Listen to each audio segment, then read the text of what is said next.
Good evening, everyone. Welcome back. Next tournament stream, double elimination stage now. We are coming closer to the end of the top 8 tournament, actually, already. And we are actually just having 2 teams eliminated already. 2 teams have gotten their direct invite to the Blitz X Cup, the top 4 tournament. Which means that we are only having 6 teams in the tournament still, and 4 teams are still going to compete today and tomorrow for the remaining 2 spots there on the Blitz X Cup.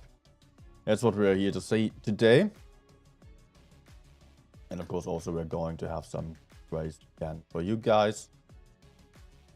And I will already set up the giveaway here before the battles are starting. Let's do so right now. Okay.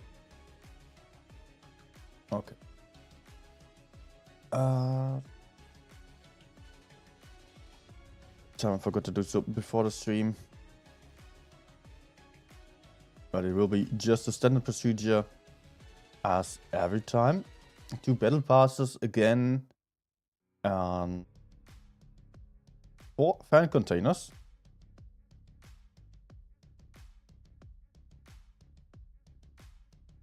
So give me a second still.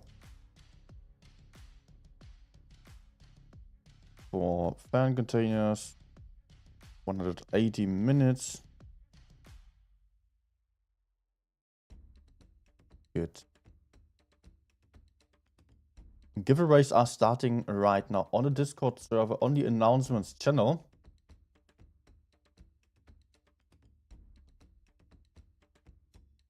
Let's send a message there. All right. Okay, we have to start the game so we are all set. Don't miss anything. Man, I'm a little bit tired today. Already so exhausted after all these streams here, and it's also very hot here. I'm not really right for that. I got to wake up a little bit.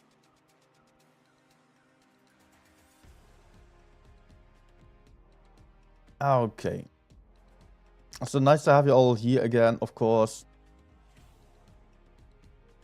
Welcome everyone. I might still wait, actually the stream is on the portal right now. So you don't have to watch on my YouTube channel. If you want rewards, you can watch on the portal. Wait. Wait, am I then not supposed to do a giveaway on Discord? I am not sure. Anyway, I'll just keep the giveaway running.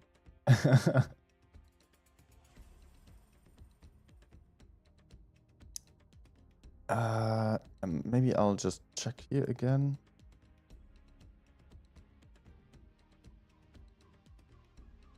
Okay.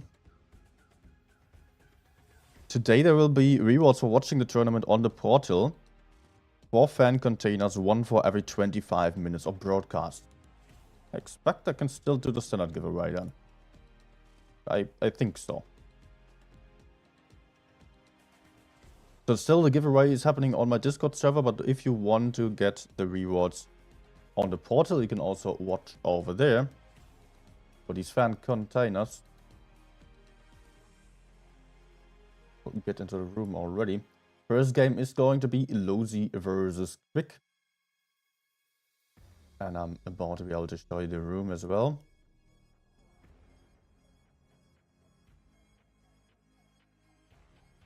I got too much stuff here. I don't like it.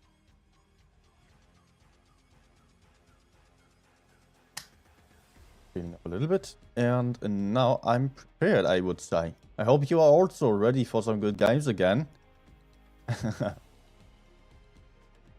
Let's jump over into the tournament room already. Huh? area.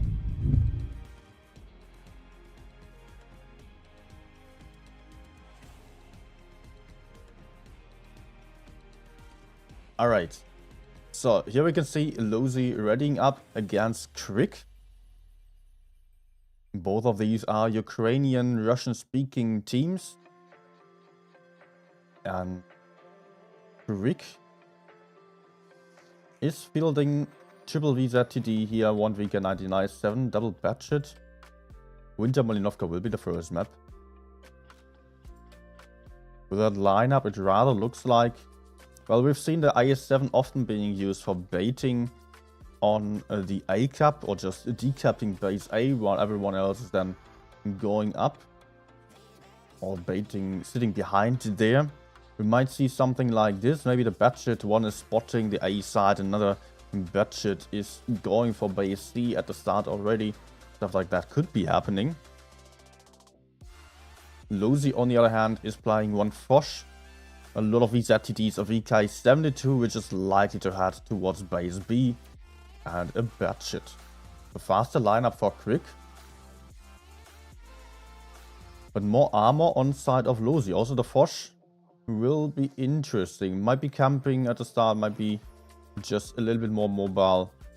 And support the budget a little bit more. 1 minute left to go. I can see a lot of Russian on the chat already. Of course, we do have some Russian-speaking teams here today. But if you are capable of speaking English, please write in English, because it makes it a lot easier for us, for all of us to understand. We have mostly English speakers here on the channel and on European server anyways. So that would be awesome. Говорите по-английски, пожалуйста. Also for the moderators. And myself, of course. I don't speak Russian. Only this one sentence. Alright. Both teams are ready. Winter Malinovka on the first game here. Some VK72 still sitting in the middle. You cannot see that. But yeah, we got a final lineup here. And we are already getting into it. So these teams are now fighting for the remaining 2 spots on the Blitz X Cup. 2 teams, as said, are already having their invite. 2 teams are out, so 4 teams in the next 2 days are fighting for 2 places on Blitz X Cup still. And there are 2 lives for every team. So that makes things a little bit more tricky now.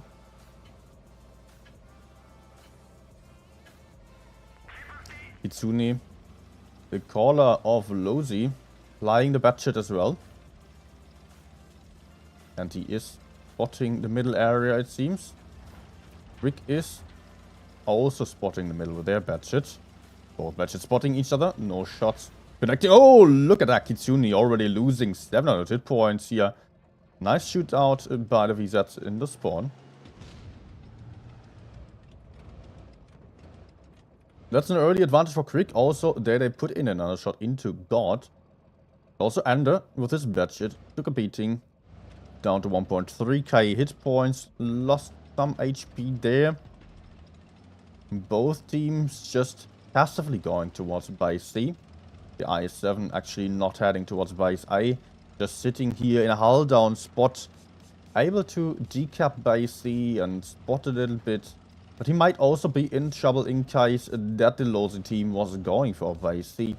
They could be shooting out that IS-7 quite heavily there. He will have to be running away if that is to happen. Postavlina and Pat are moving in here carefully, but steadily.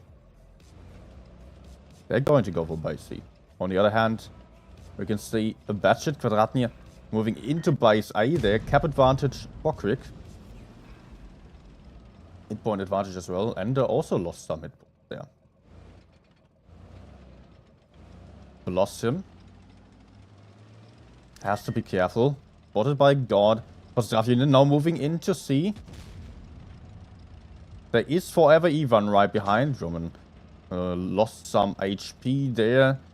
some shots flying over, and Roman losing another shot worth of hit points. Good God. Rick did get a nice cap point lead, but big shootout incoming here. Forever Ivan putting in a big shot, and also there is Chipsick putting in a shot. Reactive armor obviously just diminishing the damage taken quite a bit here. Hit points in favor of Lozi. And another shot into Poopsick.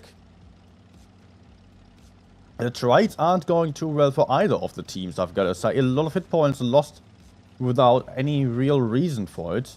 Lozi having the advantage on the C side now. And it's putting over some forces to maybe kill that side here. Now they're still being careful.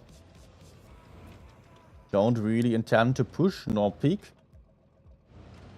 And it looks like at the moment it is a little bit of a stalemate here.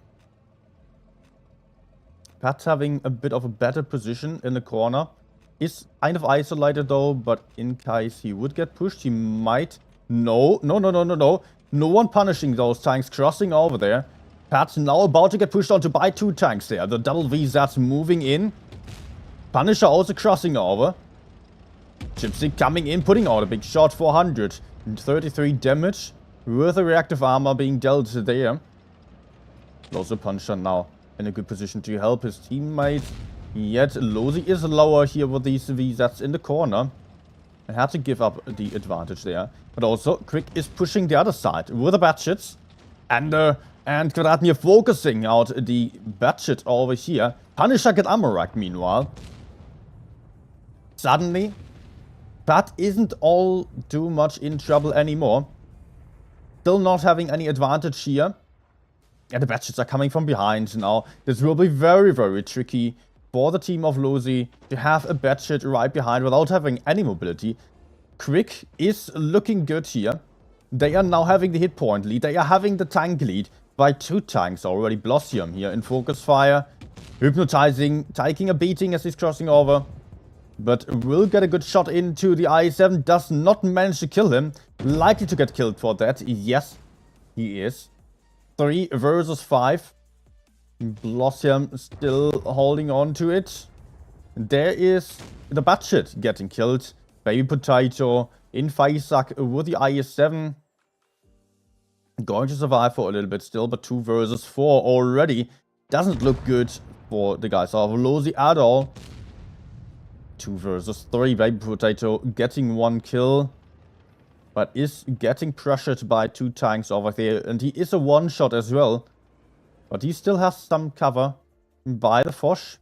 But the Foch is not looking at him. He is paying attention rather to the batshit. And there both are dead here in just a second. First win already for the team of Brick. The mobility advantage of the double batshits here really working out nicely. They did manage to pull all the way around the enemies and farm from behind. We can see that batshit here picking up 4 kills even. Kvadratnir, the other batshit, not able to do all too much, but still was just about holding the heavy side while just moving around the enemies. Kitsune did not enjoy his game on the batshit. Always a big risk if you are playing 1 batshit versus 2. And then the 1 batshit is in a lot of danger. Whenever he is moving, then it might easily get pushed onto by the double batshits. And 2 batshits are enough to clip an enemy batshit if they are connecting their shots and not awfully low rolling. So that is already a good start for Quick. We can now playing double VK72, double batshit still. And also Lozi is opting for a double batshit lineup. Still having some VZTDs. Similar lineup here. 1 less of the VK72s. Now actually both teams apparently going for the exact same lineup on this game. So that's going to be interesting. Maybe that might be a stalemate from the start on, but obviously it is rather unlikely that both teams are having the exact same strategy as well. So let's see what's going to happen here. And just to let you know, again, as now more people are here, we're having a giveaway running on the Discord server. All you have to do is join the link there. Nightbot is posting it. Occasionally you can join the Discord server and check out the announcements channel for a chance to win one of 2 battle passes and one of 4 fan containers. Also on the official portal of Wargaming, you can get some fan containers every 25 minutes while watching.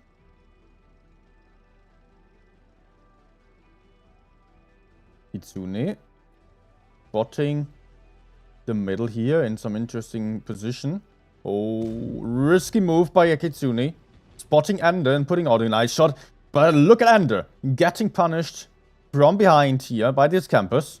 Kitsune is also in a very, very dangerous position. He did not know for sure how many tanks there were to the front. He's hiding wisely. Still, he is kind of stuck there. And if he gets spotted again by the other batshit there, then he might take a beating. Oh, Kitsune losing 800 hit points, losing 1.4k hit points. Nice shootout. Kvadratny delivering the spots, the other tanks putting in the shots. Here, Pozdravine getting shot down to half the hit points. Ender is there to spot from the corner. Losi's strategy did not work out as intended here. Risky move, I've got to say. But also hypnotizing is already in control of base C. While the most part of Krieg is just sitting in the spawn. And Losi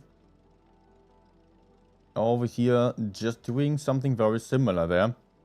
But they are getting pressured already, I would say. Yep, Punisher being lucky. Not so lucky anymore, taking 400 damage. But Krieg is not continuing their push. They know that there might be a lot more camping in this area. But Losi isn't even considering to camp there. They are just moving forwards and rotating over towards a by C. The rotation has been spotted though by Krieg. So they are also prepared for a move over here.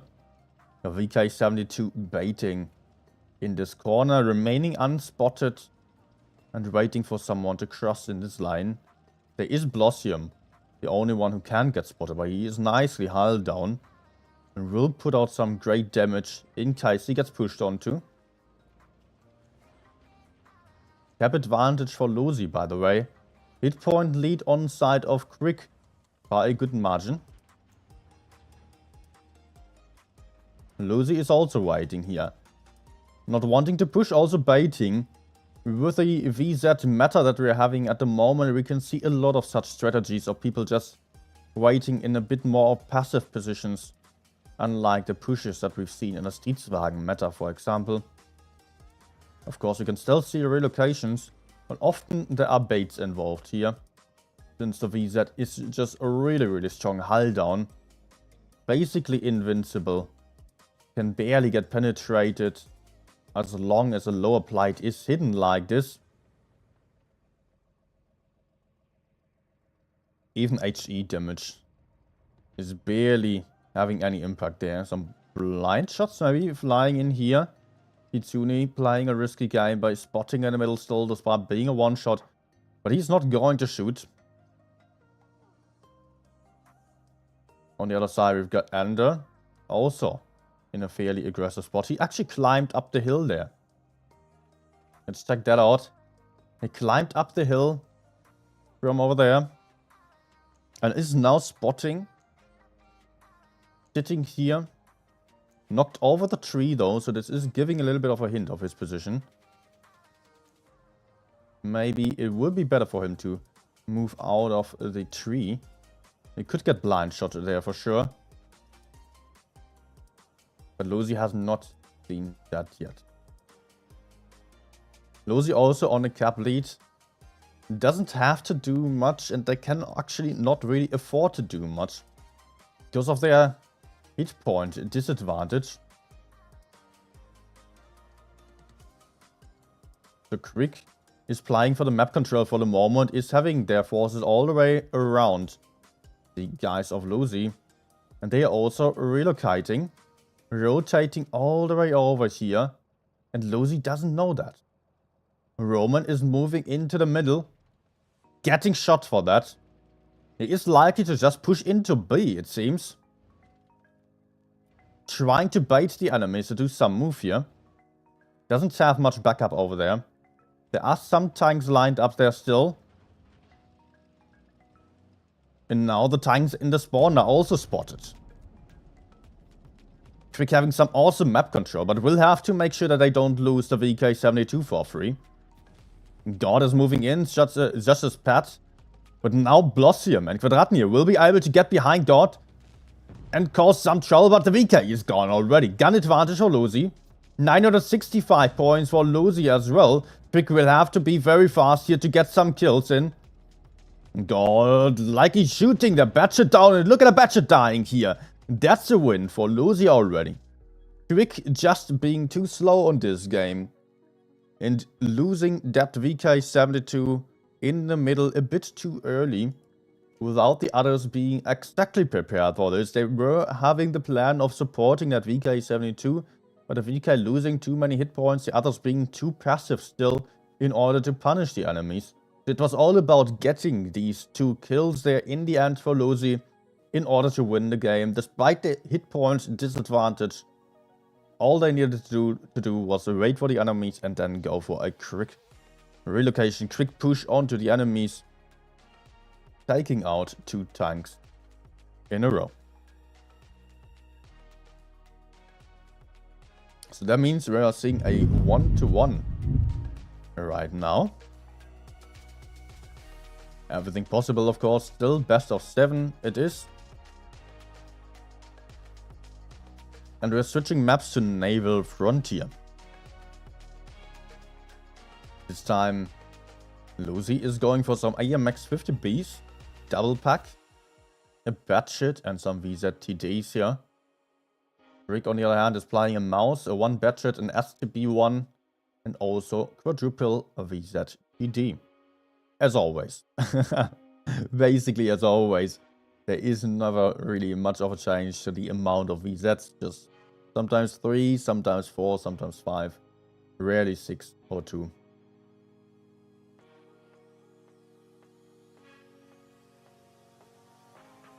Yeah, one can't really say that. The VZ is the meta tank now. I was still protesting when Wargaming announced the changes of last update and was hoping for them to remove the reactive armor of the VZTD. That did not happening, or did not happen yet. I believe it's very likely that it is going to happen. Maybe next update. 1-to-1.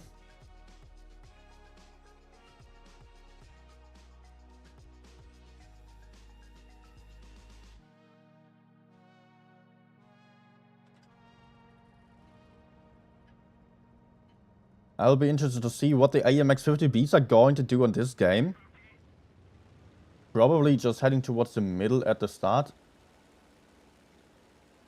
Kitsune going for the medium side. There won't be any shootout option. Oh, Kitsune playing aggressively for the middle. Oh, we can see this move of Kitsune going for the B cap at the start. Or actually just moving up there. In order to maybe spot someone. Aggressive gameplay by Kitsune, but he is well covered. And the 50Bs are having some first shot into the mouse. Very successful first spot and first tap here. I mean, not too many spots have been in. But oh, look at that! Look at that Batchet there! Oh my goodness me. Tricks just sending in the Batchet towards the enemy side right at the start.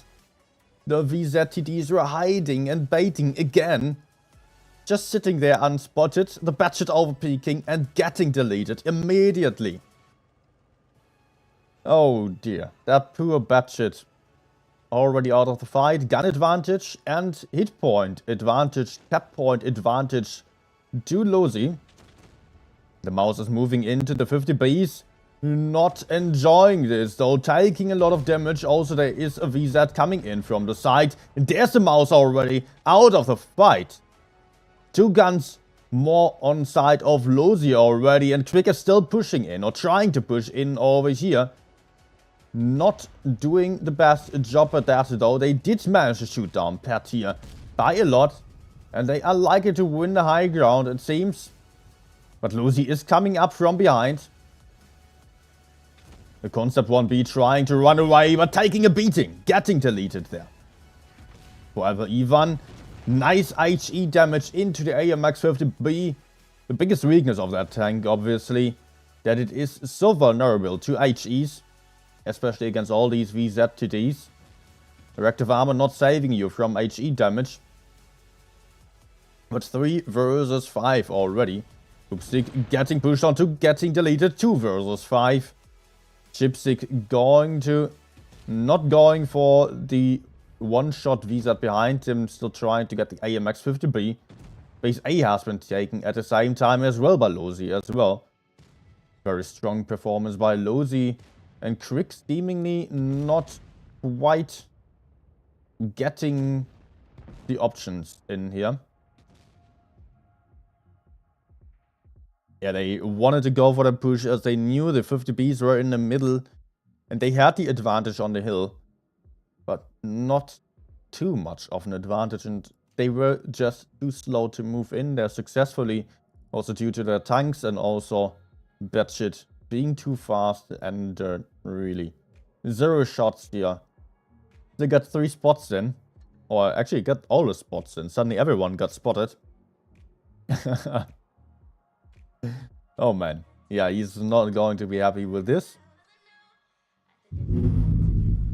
Win number 2 for the team of Lozi. Same map once more, of course. It will be Naval Frontier again. This time the different spawn in Lozi. Switching out the 50Bs for Rhinocerontes here. With God and Punisher. Flying those new tanks. Really great tanks. Not being much stronger than others though. So there is a place for them definitely. But it's not being spammed as other heavy tanks. Actually, rather still being a rare sight, I've got to say. Cannot say that there were too many of these tanks, even in random games, nor in tournaments. Double Batshit by Lozi. Double Rhinoceronte VK90, double VZTD. Rick, on the other hand, flying 4 of the VZTDs, double Type 71 and 1 Batshit. Type 71 also a rare sight. Just have that awesome premium AP ammunition. But also it is a very weak target for the VZTDs. Yet there are not too many here on side of Lozi this time.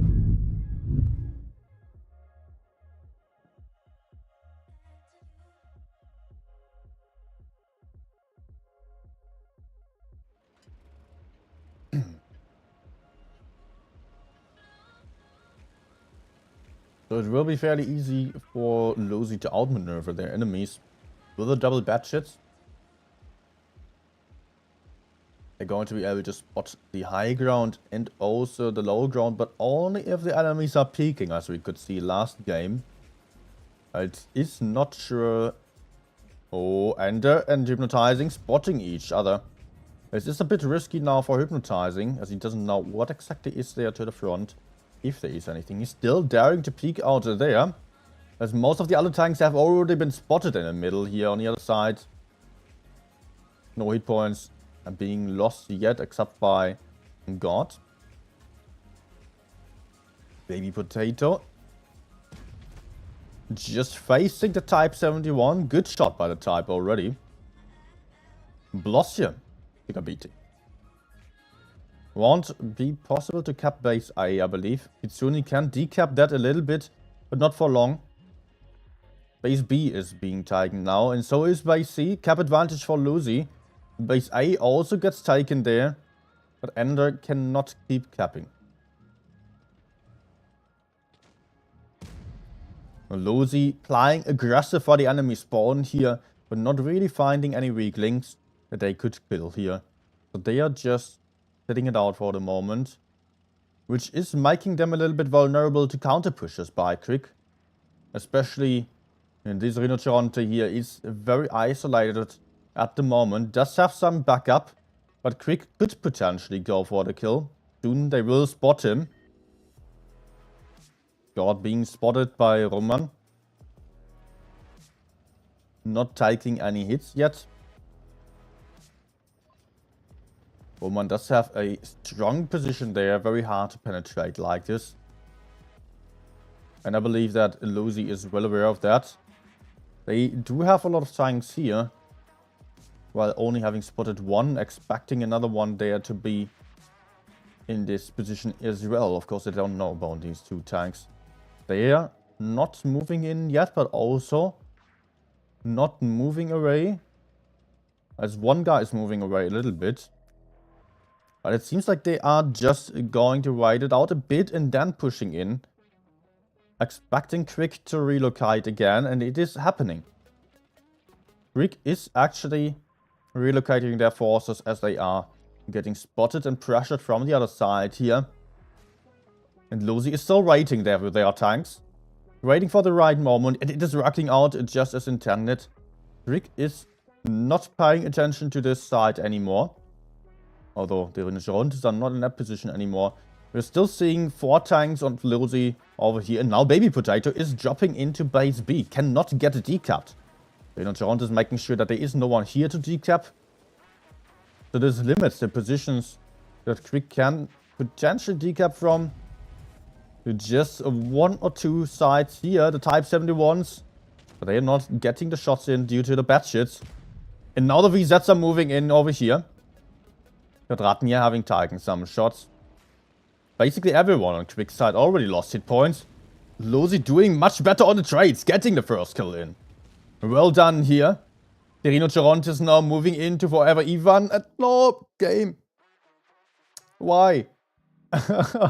Not in the middle of the push. Please. Weirdly, this only happens in tournaments. Come on, come on. Yeah, there we go. Chipsick. Getting focused down there. 4 versus 6 right now. 3 versus 6.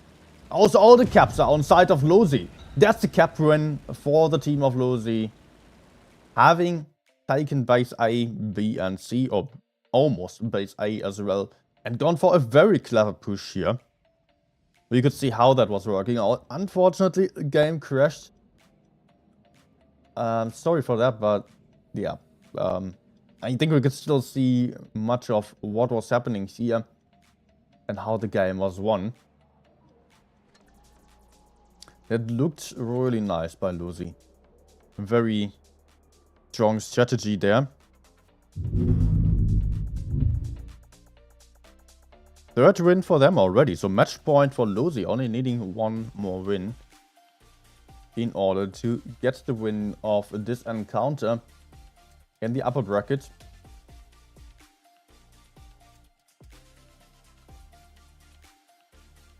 And we're switching maps once more, maybe for the last game. Maybe there's also going to be some nice comeback by Crick. But currently it looks like Lucy was really dominant here. It will be a tough job for Crick to still do something about this outcome here. The lower bracket is coming closer to the Crick team.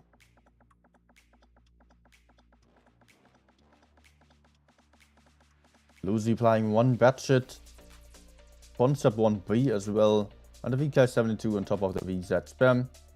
Crick playing some VZs as well, but only 2 in this case. An STB1, AS7, Brandwagen as well, and the VK90. Interesting lineup by Quick. They do have some more hull down tanks available here. The IS-7 usually being used as a pushing tank. Let's see.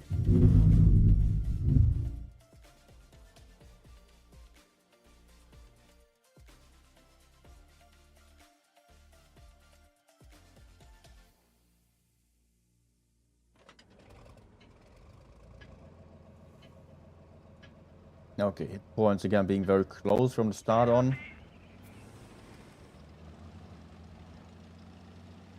Sunni botting the desert, having some bait behind. Rick sending out one STB to decap by C. Almost taking a ton of shots here, being lucky with that. Rick has one tank spotted over here as well, as they are making their way towards base A. The IS-7 is the tank to do so. Nosy also lost some hit points with the Concept 1B. It should be possible to just push into base A. Ender is going to do so. Ender is spotting aggressively, might take a shot, but Punisher failing to connect to that one. Crucial RNG for Ender here. Also Postdatinir. He did not manage to connect this shot. Cap advantage for the team of Losi. On the other side, base A is getting taken right now. But also base B is still possible to take potentially for Quick. Question is if they are willing to do this or if they are rather relocating towards the other side. Losi now also moving in towards the desert here. Trying to pull their forces around the team of Quick. And Ender getting aggressive again, losing some hit points. They're losing more hit points. Being a little bit too careless, I've got to say. He did know about the tanks to the front there. But nice shootout of Punisher. Good crossfire here with Chipstick in those tanks to the side still. Punisher is being trapped in this position. Can get shot from the front. Takes some more hits here. God is trying to shield it a little bit, but that is a free kill for Quick. So that means also Quick has the cap advantage now. And the hit point advantage by about 2k.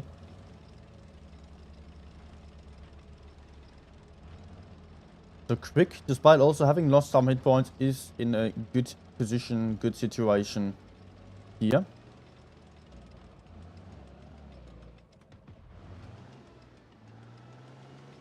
They're still trying to spot the spawn with a batshit. Oopsick baiting.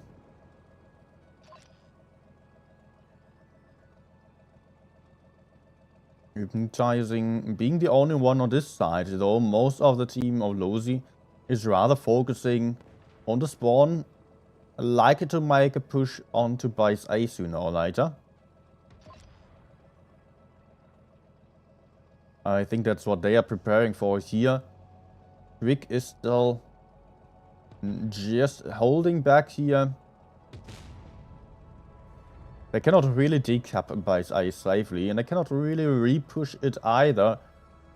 So I'm not 100% satisfied with these positions, I've got to say.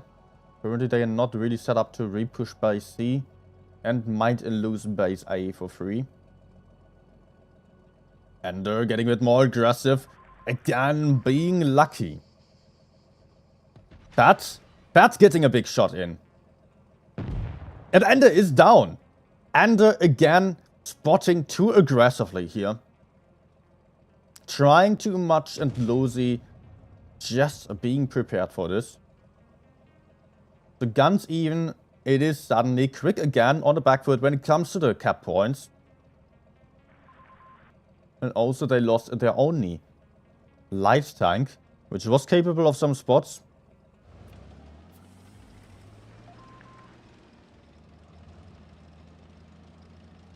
suddenly Quick has to push. And they are doing so. Pushing the A side though. And also getting the caps now. Getting base B here. They're still positive in the corner. Able to shoot into base B. I think Chipsick is going to maybe get shot by Kitsune. No. Did manage to take base B. Which is going to be very helpful for Crick. Suddenly Lozi again has to push in. And Chipsick is in a bit of a dangerous situation here. Getting pressured already. Lozi going for him. Pat dropped down there. Going for the kill of that VZ. Suddenly the cap points are becoming a big issue for Lozi. First kill. They also lost a tank there. And it is very close for Crick with the caps. 990 points, 1k points as they are getting Baby Potato out of the fight as well. Well done. So Crick coming back here with a nice win.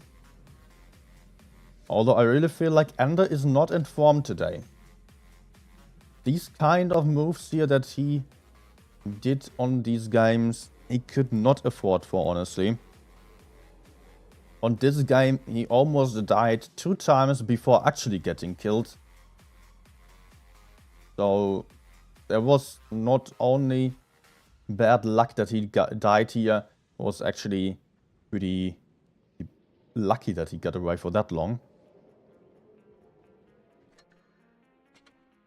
But still, it worked out.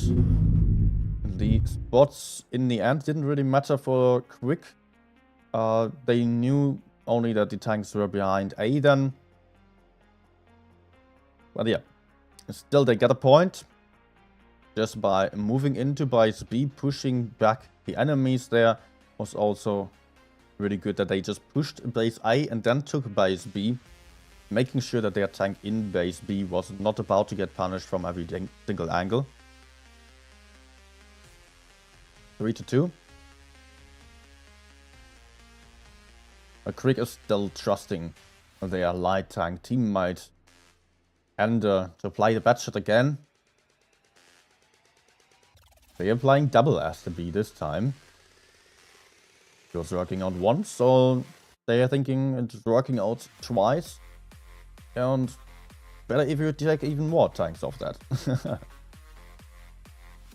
Also the Kran VK90 combo again and some VZTDs for them. Lozi on the other hand going a bit heavier with the double VK72s. No mediums for them.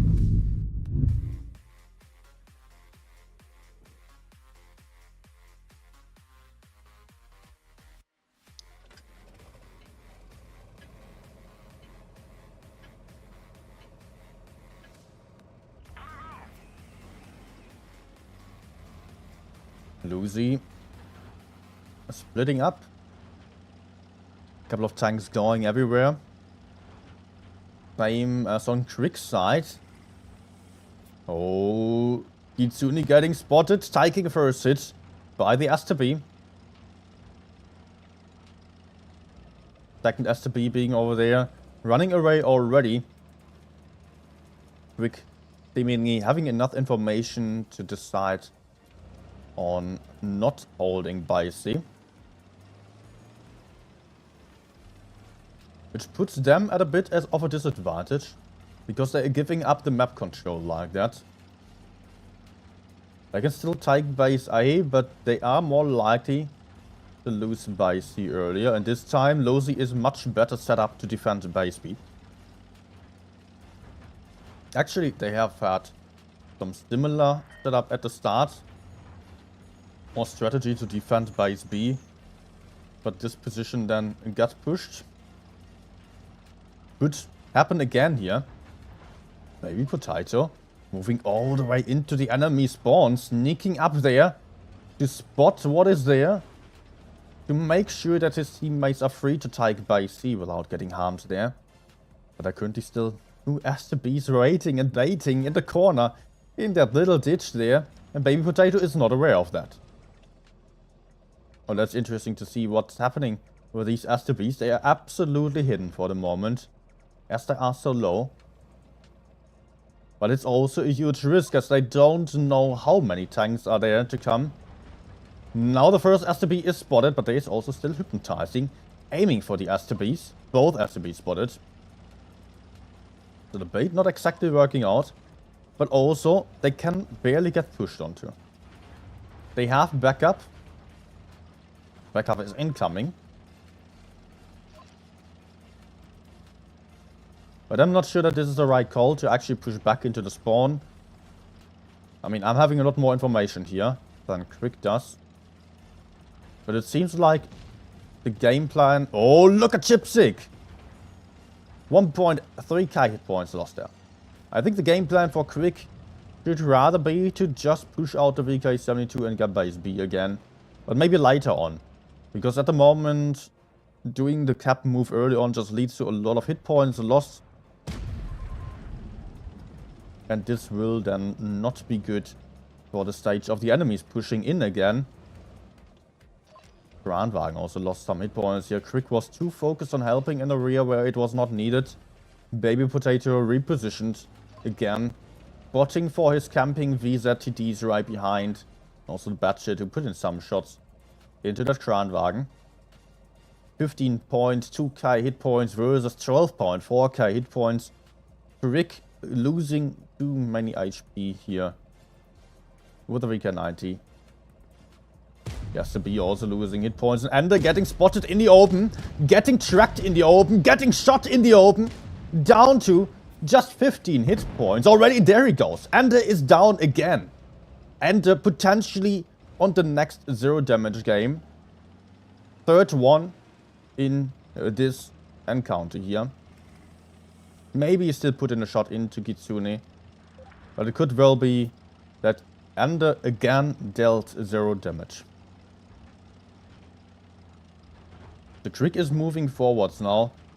Down 4.5k hit points. Look at the VZ over there. Again, on the cross. Baby Potato racking up the assisted damage here. In a perfect position to really deliver the spots for his teammates over there. And Crick is trying to push forwards here. I'm not sure that this is going to work out. They put in some nice shots though for the start here. God has to drop down there, taking a big shot from Forever Ivan as well. And every shot that Krieg puts in now is so useful, so helpful for them. They cannot afford to lose any more HP here because they are down so much. But the hit point gap narrowed down a little bit, but the STBs are now pushing in. Nice crossfire here. But now it is a 2 versus 2 with the STB being too dangerous, being too aggressive here. Baby Potato going to get the kill, and also Quadratmir will not be able to run away safely. Still having a shot into the batshit. Getting shot down by hypnotizing there. 900 cap points. 3 tanks more, or 2 tanks more for the team of Lucy. And also, look at the hit point difference here. Base B has been taken still, but look at the crossfire again. Yet it was the team of Lucy losing out for this here. Now there is another tank falling. Chipsick also down to a 1-shot. Quick would need some kills, would need to stop base C in order to win, but is obviously not capable of doing so with the remaining 2 tanks.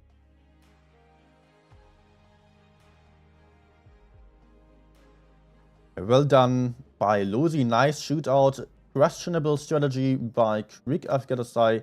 Or just questionable decisions with their relocations back to the spawn and back to A, and just losing so many hit points there. That was not good for them. I want to see actually Baby Potato. Okay, 1.3k assisted, it's not even that much, so probably the batshit behind him still spotted quite a bit there. But still, 5k damage right in the enemy spawn, basically. Baby Potato was having an awesome battle. And, yeah, not 0 damage, but just 1 shot here. Let me see. The last game was 0. The game before... Here Ender was actually farming a bit more, 1.4k. Not a ton, but at least something. Ender 0 again here. Yeah, Ender was really out of luck. 375 here. Was 1.3. Yeah. Yeah. Okay, that's yesterday already. So it's actually the team of Rick losing and dropping into the lower bracket now.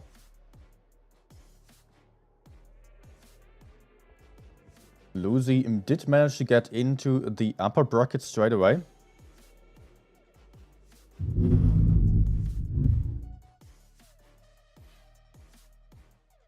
And I'm seeing there a lot of Nightbot warnings. Maybe I have to turn off the warnings there.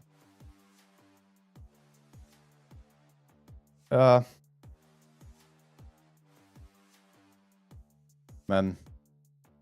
Yeah, actually, I don't want to blame Ender too much. I mean, everyone can have a bad day. Yet he was really not on one of his best days. And that did not always matter too much for the outcome, but it definitely played a role here. So, yeah. It was not a good outcome for Quick.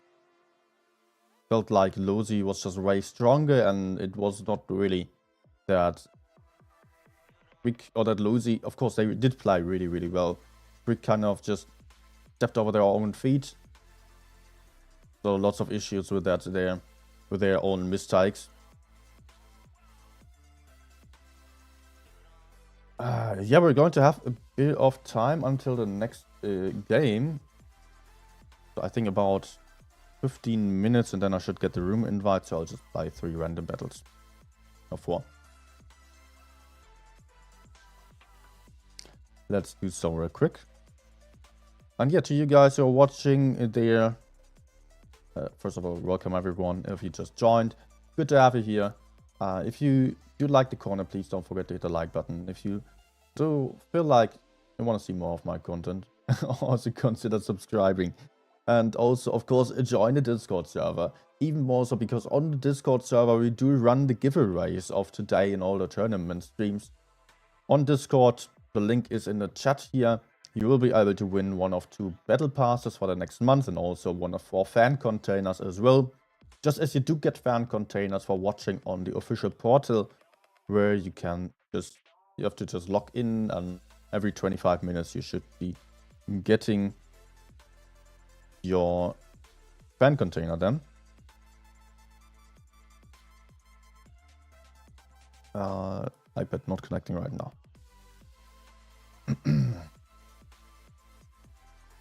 Let's try again.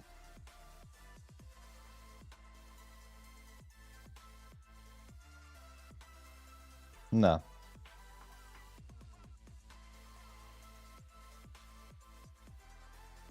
Hello. Doesn't want to connect. 1 second.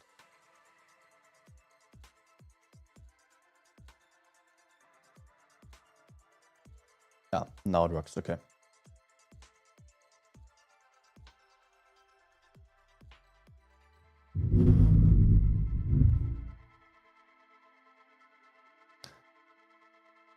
All right. Time for a couple of games. A couple of batch games. Let's maybe check when the next one's starting, just to make sure I don't miss that. Here it is. So B-Love won against Haha. Nico was just writing in a chat. No, Haha won against B-Love. What? Interesting. 4-1 for Haha against B-Love. So we will see the teams of Crick versus B-Love in the lower bracket then on the next game. Which is... I forgot to check the time.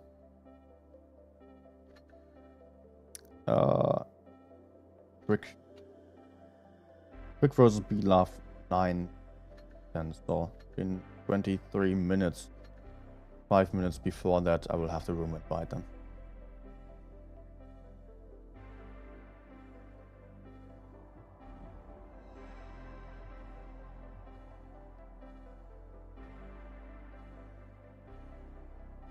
Okay.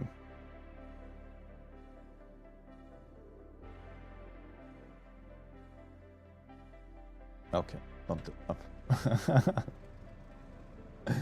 Not a fan of it. For obvious reasons. Although, might work out, let's see.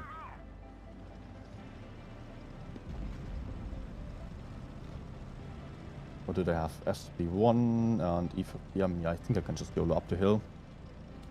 As long as my heavy teammates are not coming.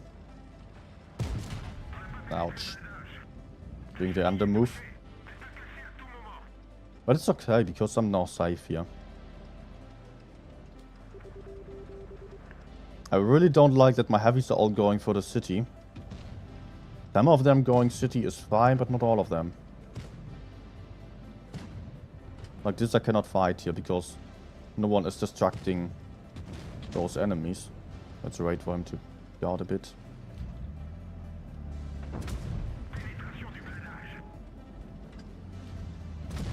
No. Okay, they're getting me. Oh no, man, look at this. This is so awful. Don't cap the base.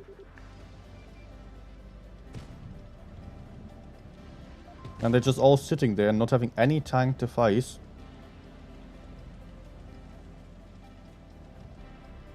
Which gives the enemies a massive advantage in the middle here. They're just pushing out the T-30 then.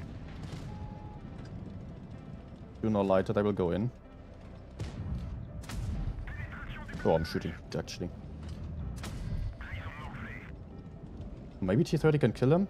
No! Why is he turning away?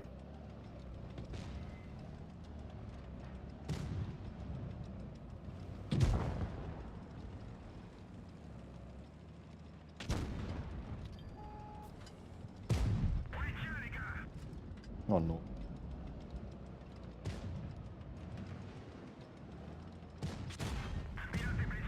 No. Amazing team. How to win when 5 teammates are not fighting. Now they're getting decapped and the entire success of this battle so far is going to be lost. Or maybe the enemies don't get to decap.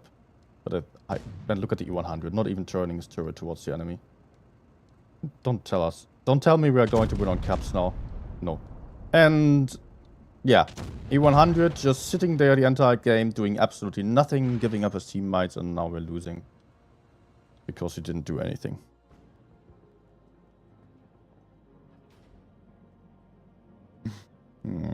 Nice. Like, the thing is, you cannot just delete the damage that an enemy dealt throughout the battle. But you can delete the cap points that someone took in just a second, less than a second, by decapping ones. So encounter caps are so useless.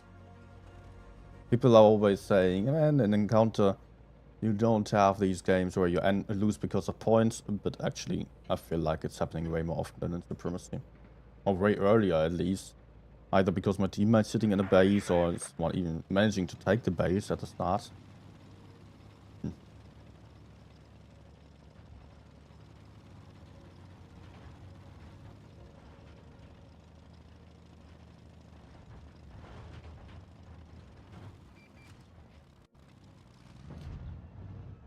Oh, hello?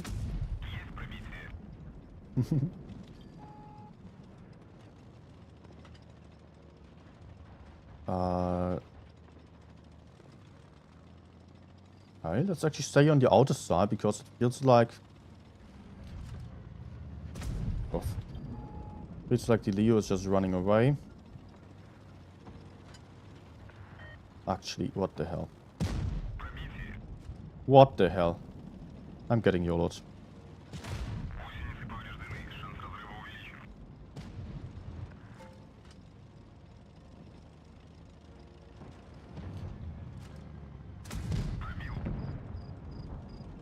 Oh man, I have to fight a 1v1 now? Really?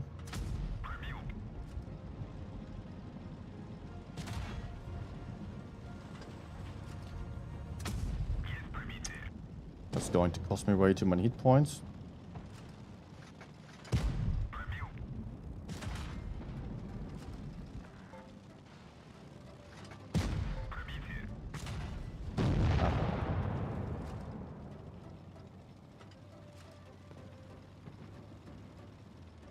I still have Leo.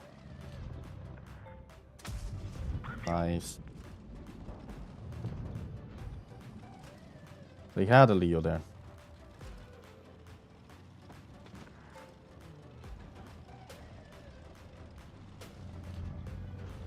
Is Sharonda going to cross over?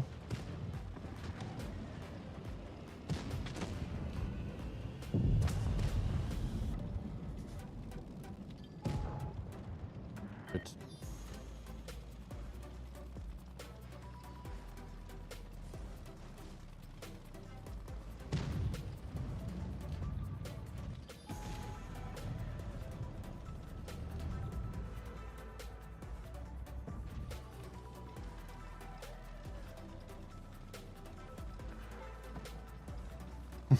Unfortunately, cannot do anything. I cannot push into the Yak. We just shot.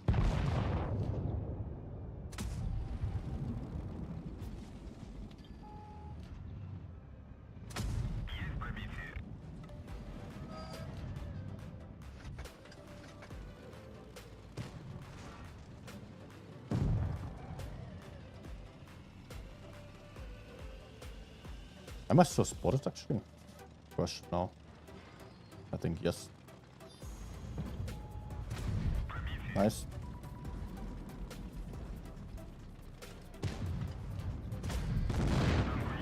TP just bounced back. Never mind. Still having this.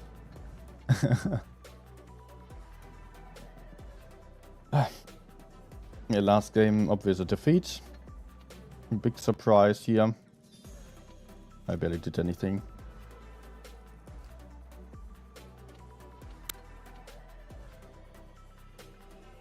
Damn. Yeah.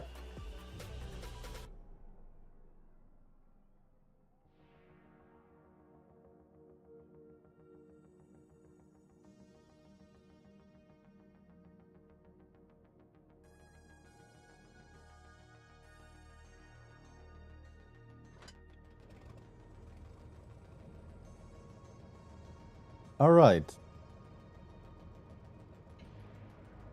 A lot of heavy tanks. I like this that. Maybe allowing me to farm out. So double 183 AMX 50D can get dangerous. Now we'll see what I can do. By the way, guys, I'm going to keep streaming after the tournament still. So later on, if you feel like requesting some tanks or so, we can still get to it. Okay, they're going for the outer side, for the park area, it seems.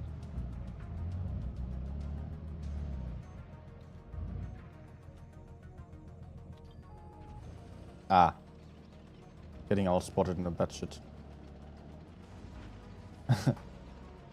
Yeah.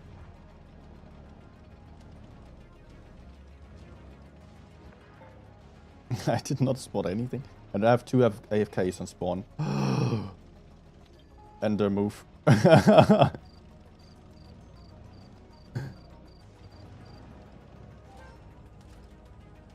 luckily I'm not in top 8, so here I'm not getting punished for this.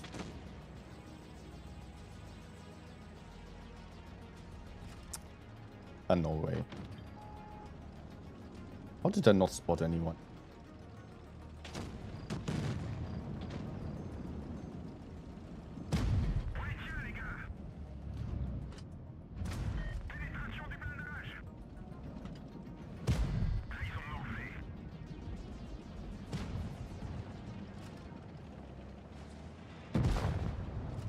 Thank you. Yo, what's... Let's just go for drive-by. Oh no.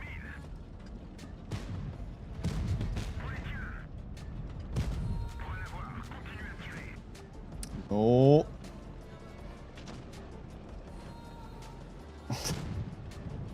Thank you.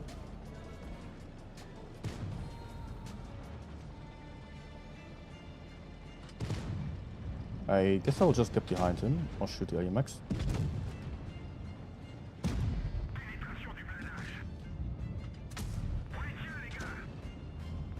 Rather Minotauro. He's quite tricky to get later on. So I would rather want to shoot him down.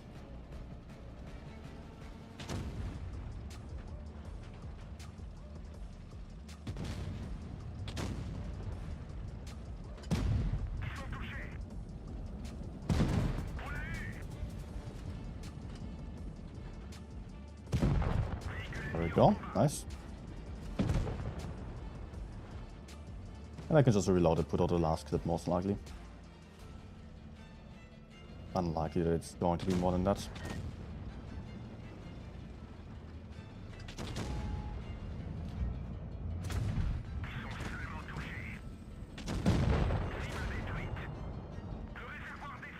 Nah, let's just go for the AP.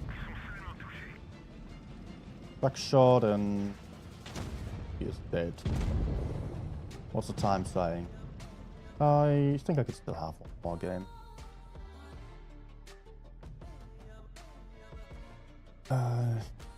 Good evening everyone who's just joining in there. I can see you all on the chat like Adrianito, Wondering, Solos, Alpha, Jebs, Kevin, all of you. I do see ya. Hey everyone.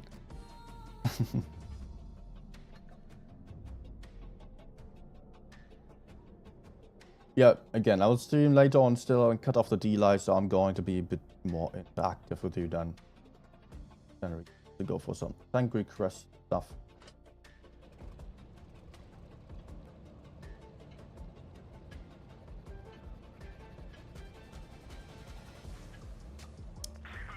Until then, I will just fly my batshit or whatever.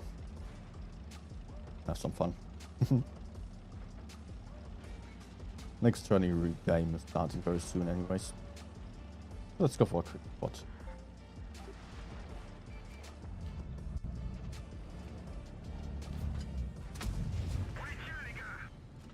No. Okay. Fail. Only one shot is not much.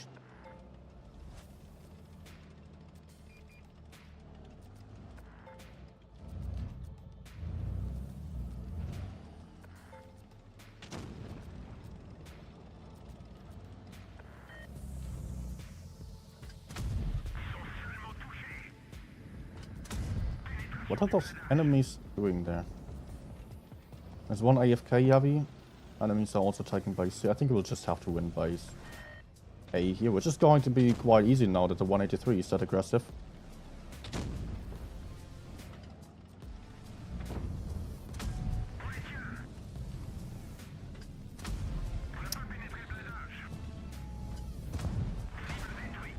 But I'll have to run here. Okay. Oh.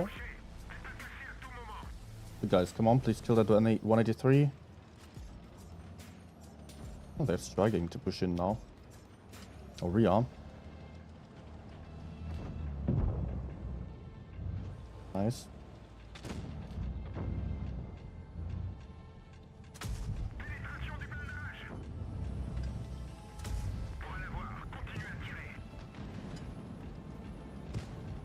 I am very, very worried about my rear.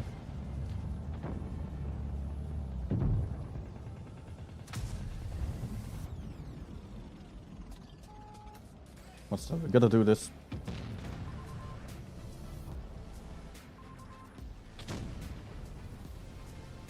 I think I could just ignore the AMX at this point. Which sides? Because the mediums are coming from behind now. Have to try spotting again.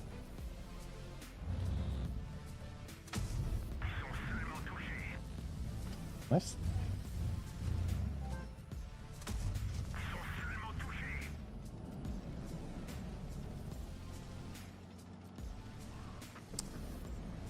Okay, I'm still having a bit of backup there.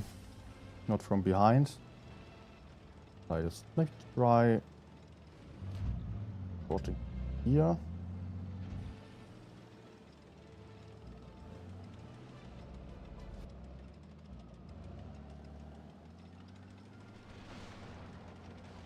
Not going to move through the cap. I don't want to get spotted or give away my position.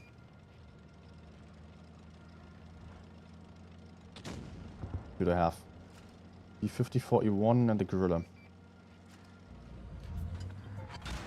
Obviously right in my face and aiming at me. For sure. Why? Oh no. Okay, I cannot hide here. I'm dead.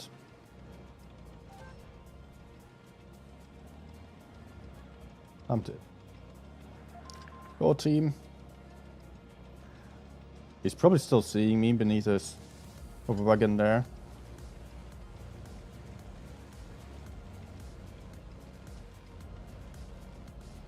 Maybe not because he's a lot higher than me, but he might just push me.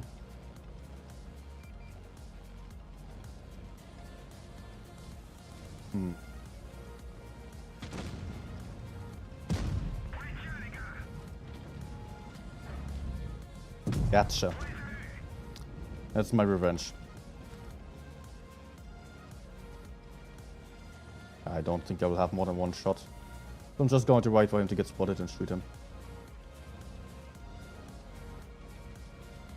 I still don't know whether I am spotted or not.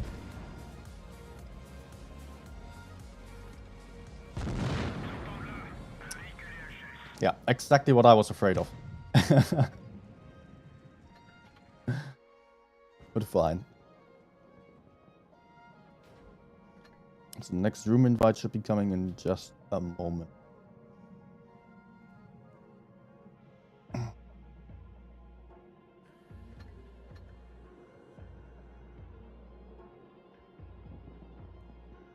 Okay. Maybe research that's done. I mean, no. It's tournament time anyways. Again, I can set the steps for later on.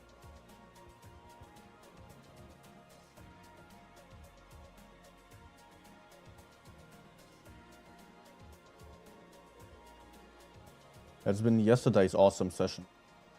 After the tournament, it's often going really well.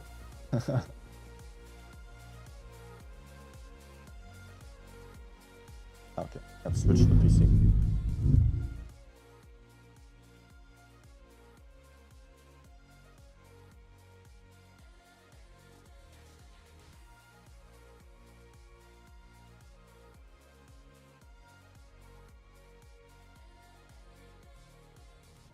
Oh yeah, and just to point out again, we are still running the giveaway on the Discord server, in case you only just joined.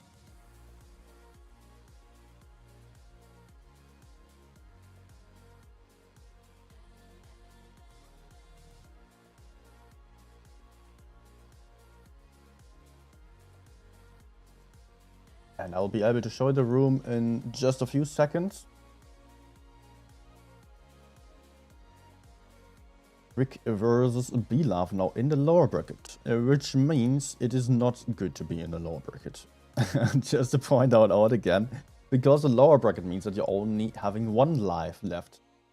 In the top 6, it's getting very close to the top 4 tournament now, to the Blitz X Cup, where it is being, or which is the main tournament for the big prize pool. So now we are still seeing this qualification stage here of the professionals tournament, where the remaining 3rd to 6th spot are playing. 2 teams of them are going to be eliminated as well. One of those will be Crick or B-Love in this game already. That's not a 0. Most of you have probably never seen that symbol. The only typical German letter.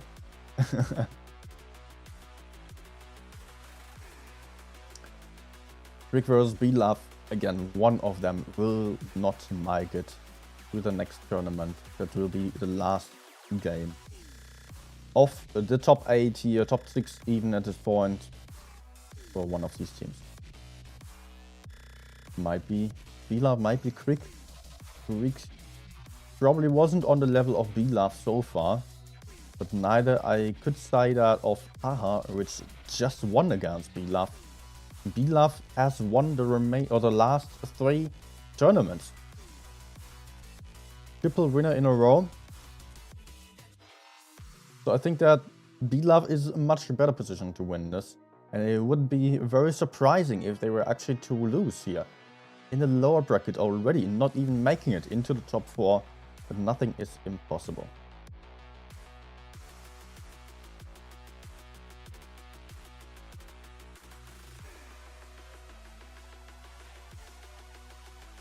Middleburg will be our first map.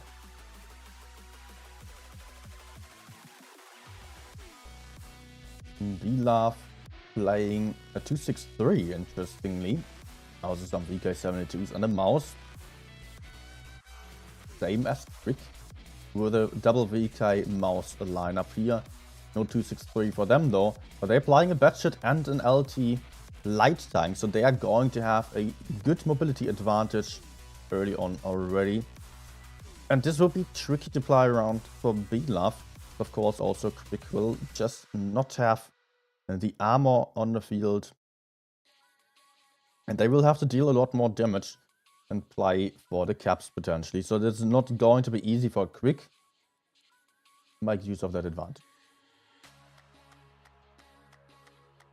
263 is also really an interesting choice. We have seen that sometimes in this tournament, but it is a rare choice. It does have an amazing DPM, but it's also a very vulnerable tank if you are not 100% hull down, which is really hard to be because you don't have any gun depression.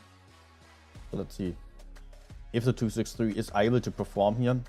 It's being played by Rumpelstilzchen, who is one of the best players we are having at the moment. Rumpelstilzchen being the highest win rate player on the server for a long time already.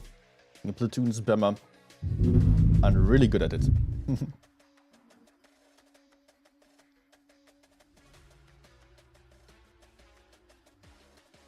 And let's go. Best of 7, I believe. Again. Not entirely sure right now. I think it should be best of 7.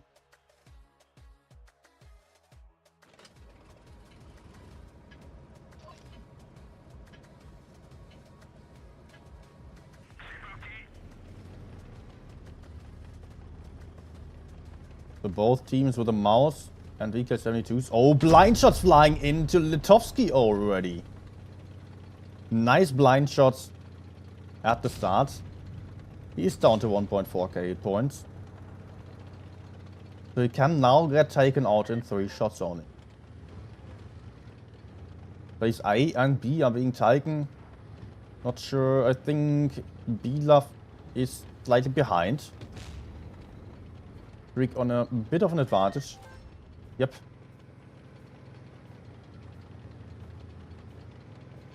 Batshit and 200 LT. Flying for the corner here. They are going for a climb. I did not know this was still possible. I thought it was blocked. Actually, they are failing the climb as well. Wargaming actually put a rock here where you could climb up the hill previously. Let's see if they are trying this again. I think they are trying again, but it's getting riskier and riskier as the others are also approaching. If they fail and the enemies get spotted there, they might have a bad time. Let's see. Yeah. I think he made it. Yes, the T100 is in such an OP position now. Already he got blind shot. And at the same time, it's not necessarily granting a huge benefit to have that tank there. I don't know how easy it is for him to get above the hill again and run away. Could be possible still. He can definitely not get kills there. He can shoot into by C. But at the same time, it's really a bit of a disadvantage to have one tank less that is facing the enemies and can get shot. Some blind shot onto the hill there, and spotting again. This time hopefully being a bit more careful about it. Not going to be able to spot classical rotating down there.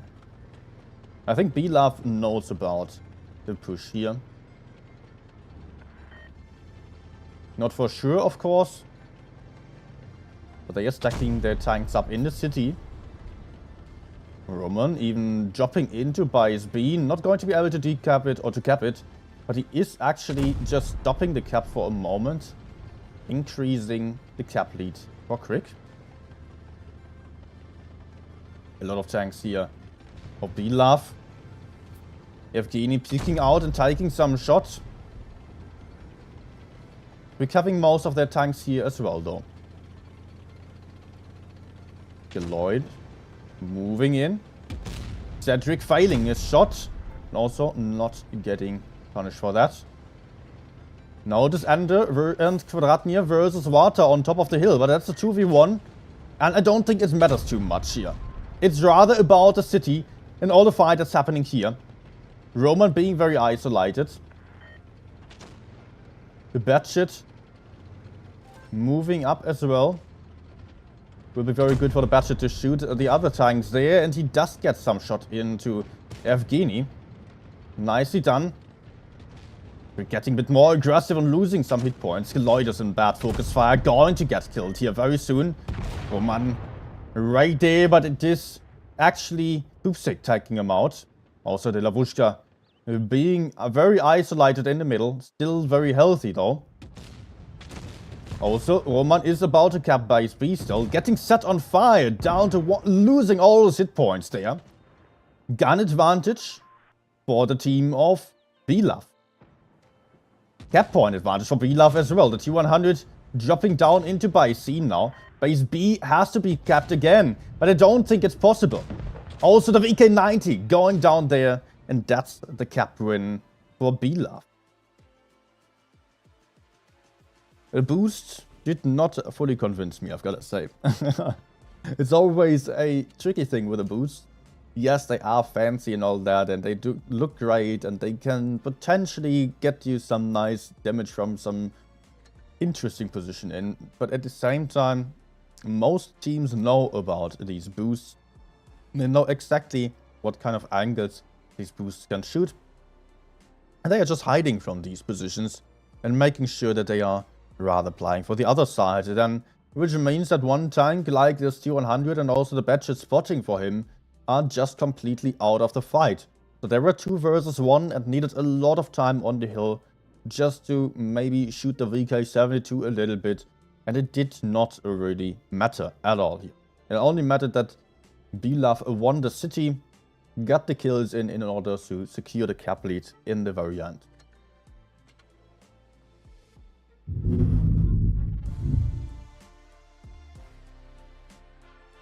So 1-0 for B-Love.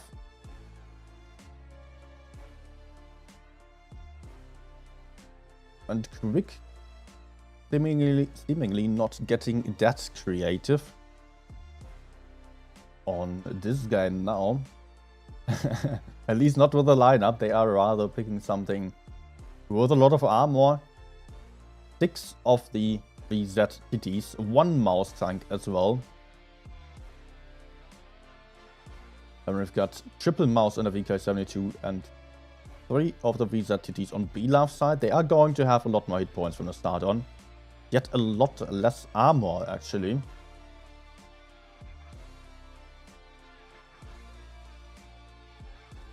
Mouse definitely not as well armored as the VZs and also not having the damage output.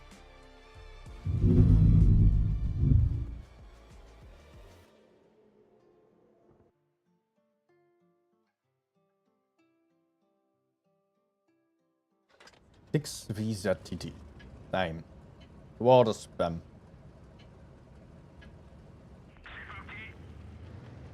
And maybe it will help them just perform a bit better than the last game. Maybe Jay just didn't have him. Oh, look at that blind shot bouncing off of Chipstick there.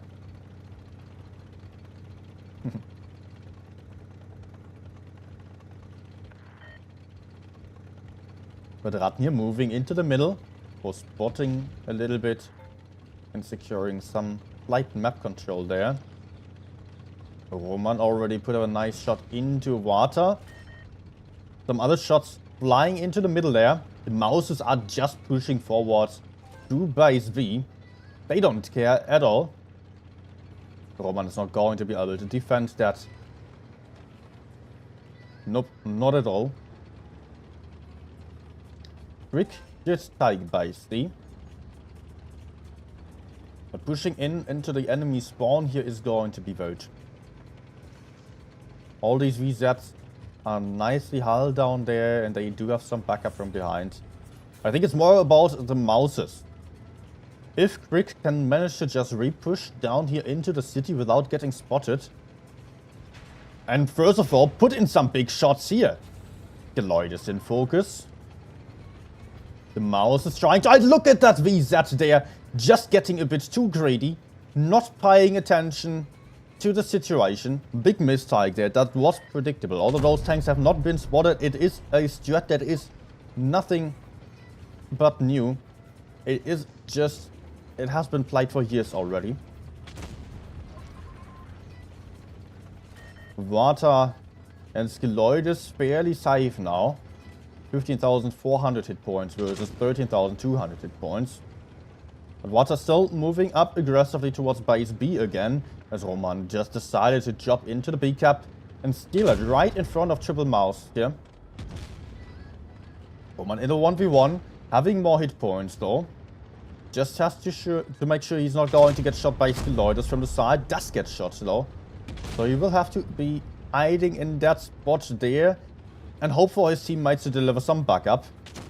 But Cedric is also not really able to help out too much. But Crick is moving in now. They are trying to re-push a little bit at least. Chipstick going in for the Mouse now. Quite late, I've got to say.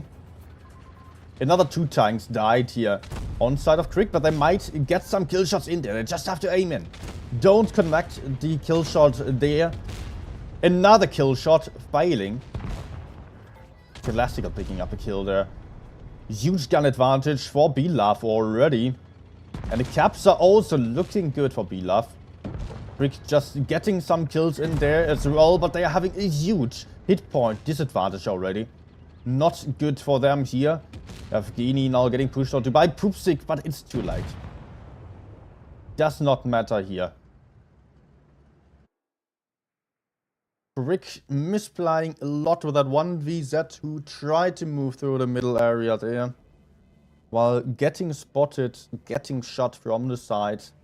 That should not have happened. It was very unlikely that all of the enemies were just in the city. Of course, there could have been some other tanks more in the city. But some more tanks were definitely also to be on the outer side.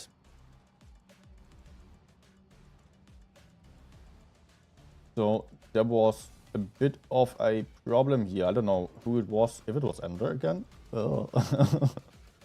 Or someone else. Let's not blame Ender for this game.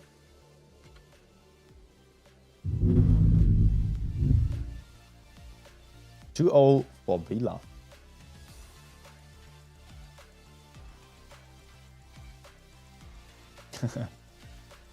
Gamer asking, I wonder how Wargaming interprets 113 GFT being picked so often.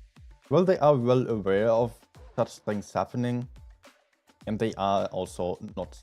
They don't like it. If everyone is playing the same thing, then it's a bad sign, but obviously they also don't try to balance tanks in a way that every tank is on the same level.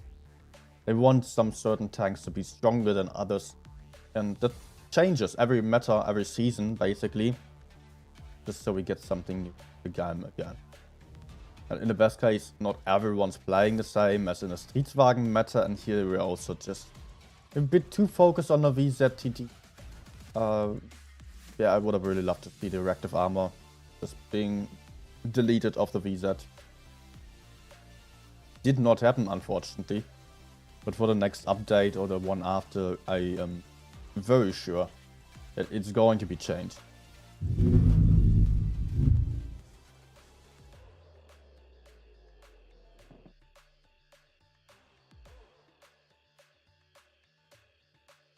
Channel now. And Dilaf is going for some interesting lineup here. No VZ TDs. I love to see that. Oh, actually they're having one. Okay, I was too early. Double Foch, 1 VZ TD, VK72, Mouse, IS4, 100 light tank, lots of different tanks. Almost like a random battle. And they are pushing into the kennel straight away with the IS4, the Larushka. Going to spot in the middle here. Getting spotted, doesn't know where from. But it's from the side here, as tanks are already on base D. Brick flying a very fast lineup. Oh, look at the light tank! LT getting smacked here. Everyone readying up for this. And the LT not having any chance of escaping there. Bit of a risky move to go in there with this lineup of the STBs, which were very sure to go for base D aggressively. Just in hindsight, this could have maybe been avoided. And Crick is even taking base C here. 1 minute into the game and they are taking base C. I don't think I've ever seen the C cap being taken that early by a team spawning on the opposite spawn. Crick now with a huge advantage. Not having more hit points, but just a tad more. But that's not really too interesting here for us. The fact is that they are having a tank more and they are also having one more cap. While base B is very tricky to take here. There is forever even. Sitting in the corner and looking at base B. And Rick is also still having a tank over there. No tank over there to decap base B for the moment. They are rather focused on the C cap for the time. Maybe Skeloidus is going to drop into base C sooner or later. I think that is very likely to happen. Bilaf is then pushing deep down into their own spawn. Sending Skeloidus into the C cap. Oh, blind shots. If they push out this area, send the mouse into the C cap, send the VK72 into the B cap, they could make sure potentially that no one was able to decap safely here, and they could kill this area. It is happening. The mouse is dropping in. Washes are going towards the spawn there. The STBs now all shooting, but getting shot by Evgeny already. Can base C be retaken? Base B is also getting taken over there. The Foch is preparing for the shots here onto the STB. Foch using tungsten rounds and not connecting yet. Everyone's aiming at the STBs, but base C has been taken successfully with the IS-4 and the mouse. But the VK72 lost a ton of 8 points on the other side there. Definitely too much. Nice shot by the IS-4. But Ender can now just move over towards base A and steal that right behind the enemies. Bilaf will still have to continue their push onto base D. Otherwise they are still on the back foot. They can kill the IS-7 here, but they have to keep pushing. Classical is going in first. It's not going to be easy though to fight all these STBs here. They are deciding on taking out the IS-7 first. But Classical overpeaking a bit too much here and losing a lot of hit points. Getting shot by Quadratny from the other side. Base A has been taken by Ender, who is now also able to get all the way behind here in crossfire. Geloiders taking 2 shots from the batshit. Bilaf is being too slow on the push. They are not really able to get back any advantage. Still putting a big shot into the STB there, but losing their tanks as they are attempting to push into base D. And they cannot cover base C either. 940 points for Crick already. This is definitely going to be a quick win.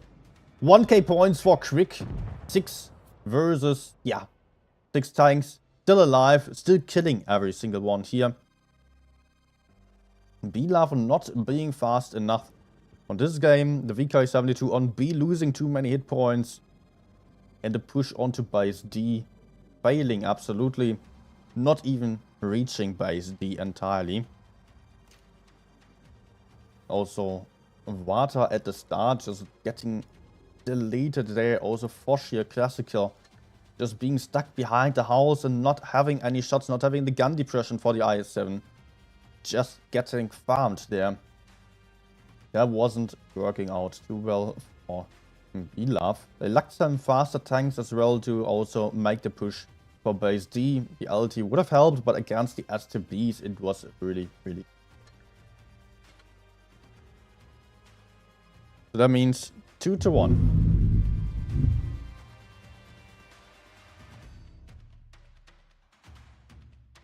B-Love versus Trick.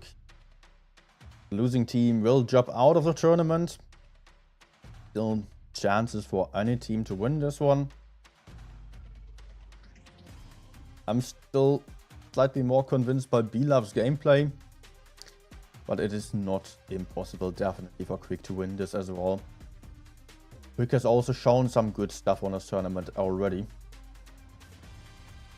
They just need to make sure to not lose any tanks for free. And there were a lot of games today where some team or the other got punished really badly here. Of course, the strategies were just set up for that. Everyone was waiting for some mistake to happen. But I think there were still too many mistakes happening here. To honestly say, not to blame them, but just compared to what they are showing on top 4 level, or what they have shown in the past already, I think they're not having the best days here.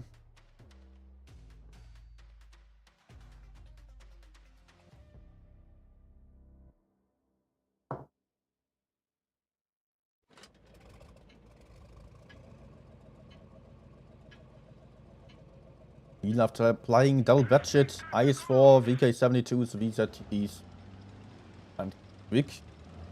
Playing a quick liner with a lot of light tanks. I think both are going for base A here with this setup.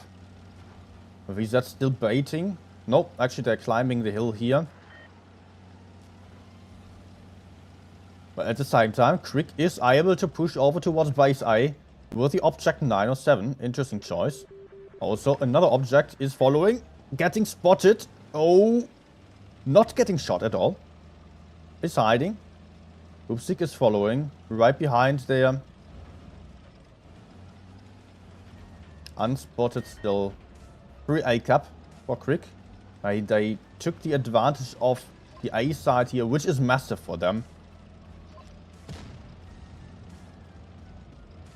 Upsik already shooting down some cover there where enemies could be hiding if they were to take base C.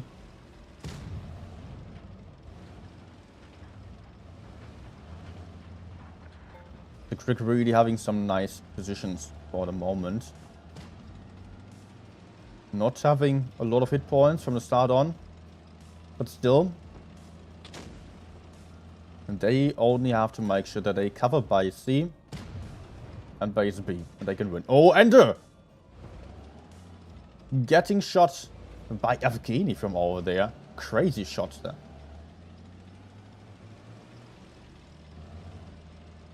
But he is still fairly healthy compared to the games earlier.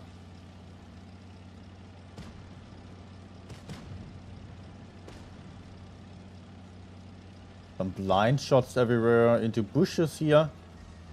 Although no one has been spotted. Oh, actually, Wata was probably going for some spotting move. That's why people just knew that there was something somewhere. He is sitting in a tree that got knocked over earlier.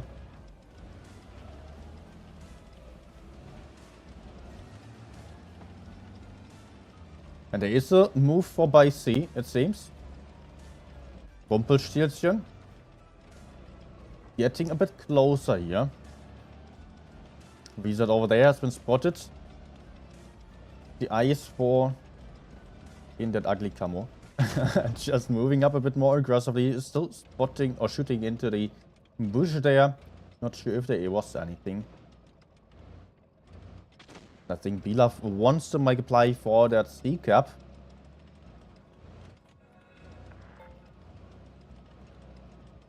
Yep, there they go. Is there anyone able to defend that? Couple of blind shots. Finding Classical, but Rumpelstilzchen is free to take the base, it seems. This is the only position you're totally hidden in. Free C cap.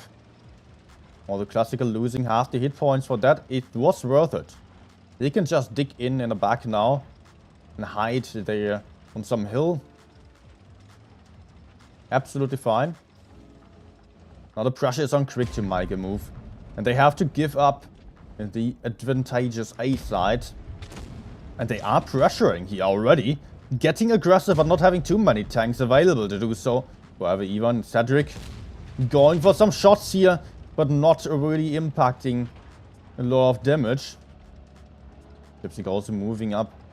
I'm not sure that Quick really has an advantage for the push here.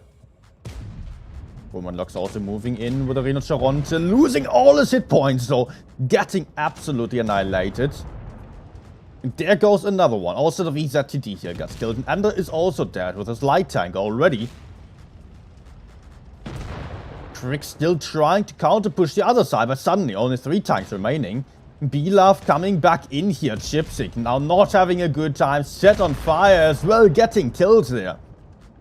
Object 907 and Batchet, oh, they're the only ones remaining. Trying to still get Vata out of the fight. But also Quadratny got killed on the move through the canal. And Poopsick getting shot.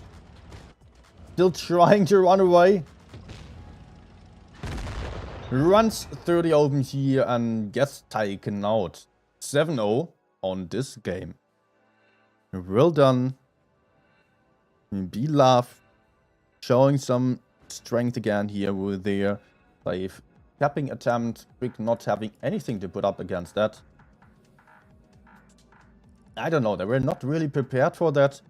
They did have some tanks capable of shooting into base C, but their entire lineup and positions were just not meant to take or to just push back after losing base C. So this really caught them off guard. They lost by C and really seemed a bit lost. It just pushed in one by one there. So 3-1. Bilaf on the match point, only needing one more game to get home with the win here and make it to the lower bracket finals then. Still only having one life then. But Quick might drop out of the tournament on the very next game already.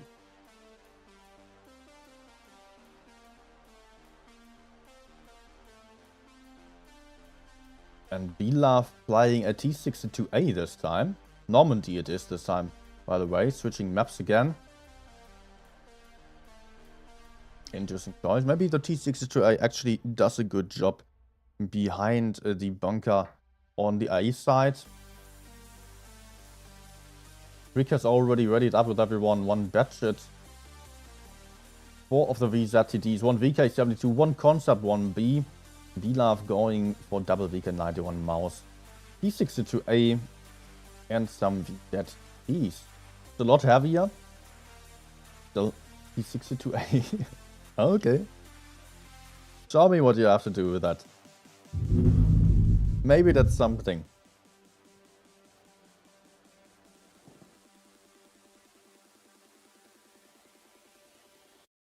At least not a spotting tank.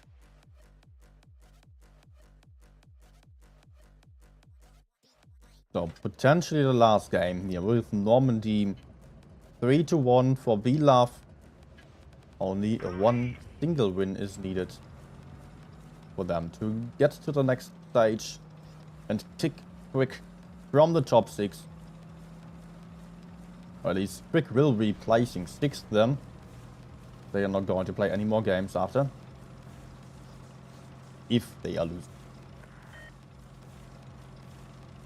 And they're going for a quick spot or cap of base D, not a spot. Dipstick with the concept moving up through to the middle here. And the T62A is in the rear. Mouse camping in the corner.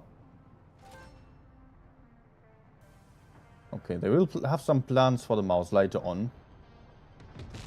No, actually, I think it's an interesting choice. Usually people just take some TD or some other heavy tank there with an accurate gun with high damage output. But Bilaf thought, okay, you know what, we will just take the most durable tank into the corner, keep him unspotted and hidden there. And if the enemies are pushing for base C, we will have a tank there that's not going to die all too soon. Because usually it's all about killing this tank in the corner first, if there is a push on the heavy side. Which would be Cedric over here. But they are not caring about the damage output, only about the survival. And all the blind shots right now are not connecting with the bush here.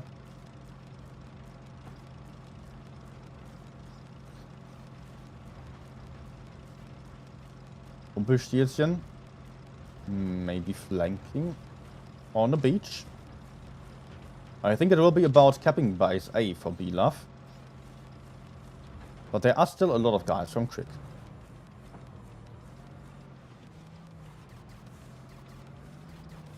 Rumpelstilzchen trying to spot a little bit, but moving back again. Ende is there to spot base A, but he can definitely not hold base A. Not with a light tank.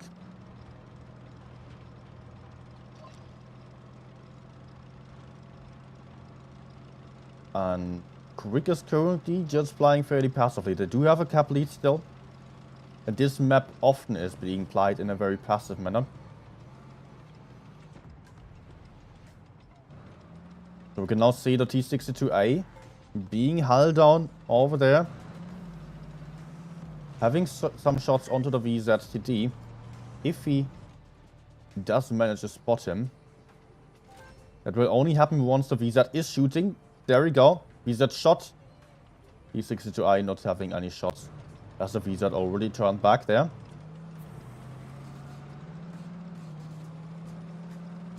And Ender lost a lot of hit points again. Not sure how that happened again. But almost every single game he lost a ton of HP here. On some weird spot in the middle of the game, just getting too close. Anyways. Dipstick having some nice position in the middle with the concept 1B. Is a very vulnerable tank to pushes, but at the same time has a strong turret. Great for Haldon gameplay.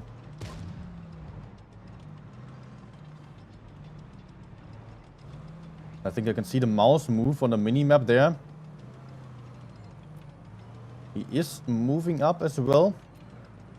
Base A has been taken by Bilaf. Crick now focusing on the A cap. And I don't think it's... I mean, they can push forwards on A. But pushing out base A is usually not really ending up in a win. Sometimes it is, but often it just means that you are giving away the high ground. Crick pressuring now with the chipstick leading. VK72 losing 850 hit points. As he is pushing into base A, covering his teammate Kvadratny right behind there. So it will be about Kvadratny capping the base, while Pupsik is just covering and losing the hit points, but also Kvadratny gets decapped here. Crick losing a ton of hit points. The A cap not working out at all for them. Water moving up, and there goes Pupsik. Gun advantage for Crick, and also Chipstick is still in a very isolated position. The rest of Crick is also moving up now to focus the lower ground here, which allows the mouse to get into base D, but that might win the game. It might be about the caps here. Bila very close to the 1k points already. There is a kill shot for Crick, and just giving them some time again. But also they lost Cedric. 970 points. And I don't really see Quick being able to get any kills in, nor stop the other caps here. Ivan is going to get killed as well. There goes Ender. So that means cap win for Belaf. Belaf coming home with a win here today. And Quick is out of the tournament. 4 wins for Belaf, 2-1 on Quick side. And there was a strong gameplay by Belaf. Really great games by them. Quick did a lot of mistakes here. Earlier on they played better, I felt like. I don't know. Yeah. Still Quick. Congratulations for the 6th place. Still made it quite far in this tournament, but it had to be some team today to drop out. We will still have tomorrow. Then we still have in this double elimination tournament. We still have Lucy. Then we still have Belaf, and also not API. We do have Haha, who was playing against Lucy. So there's probably a result over there as well. Might not be in yet. Let's see. Let me check that out.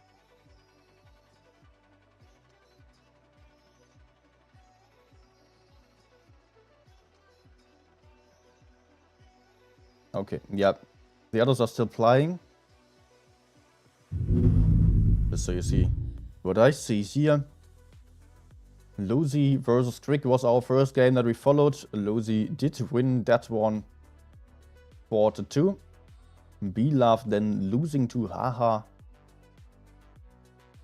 Although Haha so far has been pretty much on the same level as Trick as well.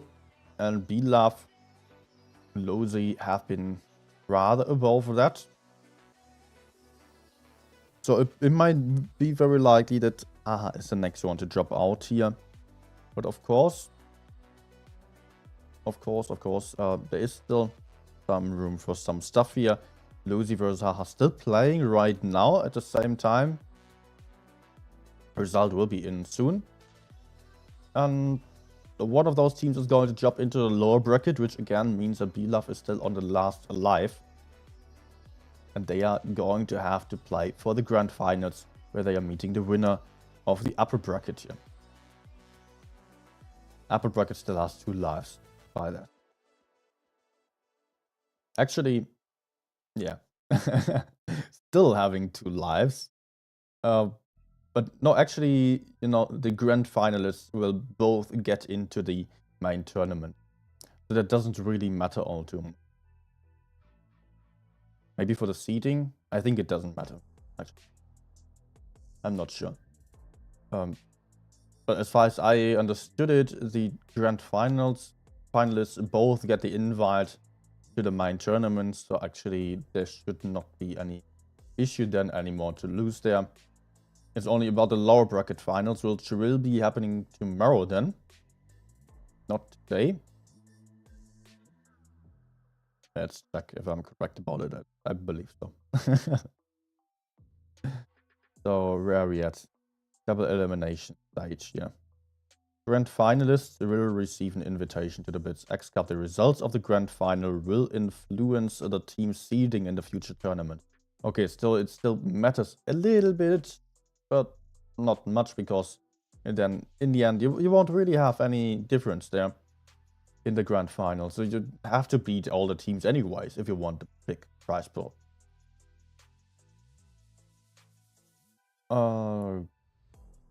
Okay, yeah. So today, first upper bracket round, first lower bracket round, and upper bracket final at the same time. And then tomorrow there will be the lower bracket final and the grand final. Not really looking too forward to the grand final, because already doesn't matter that much. People will just not expose their most secret strategies. I think they will still play some good games. The lower bracket final then will be interesting, of course, because it will be all or nothing in that game.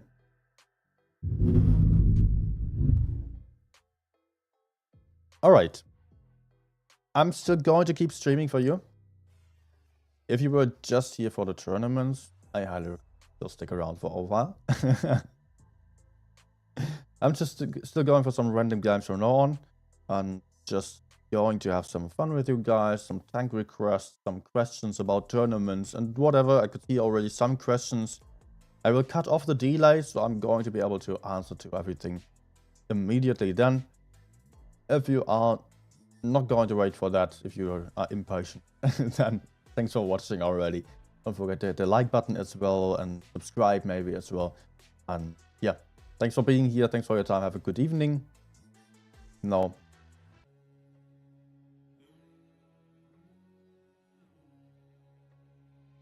and then the Doctor Strange thing.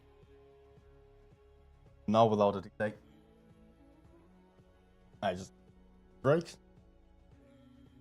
Now I'm back for you. Alright. So if you have any questions, tank requests, now is the time. Now I can also talk to you directly. The stream chat right in my face. That's going to be nice. Alright, let's already connect the iPad.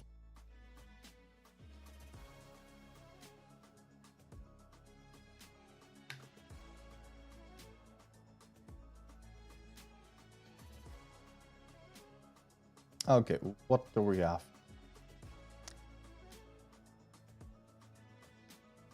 And by the way, we're still running a giveaway on Discord. On the portal, you should not be able to get any rewards anymore.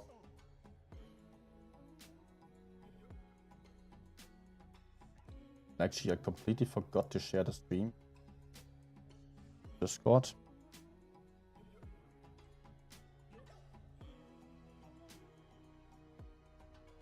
Yep.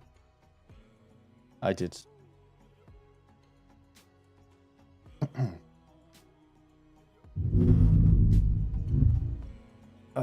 Robert is asking, I've got to translate that. If you are capable of speaking English, that would really help. Robert, говорите по-английски, пожалуйста. Otherwise, I have to use a translator. And the mods as well, and everyone else who's watching. Most of the people here are not capable of speaking Russian. Alex was also having some question there. I'm new here and I would like to know how the World of Tank competitions go. I mean, what exactly do you want to know? What do you know? There is a lot to know about it. Do you mean like gameplay wise or just about the system for the moment? To understand who is playing here and what is happening. Are there any world what? Are you birds? And V2V4 asking for concept 1B. Let's go for that one. Trying to.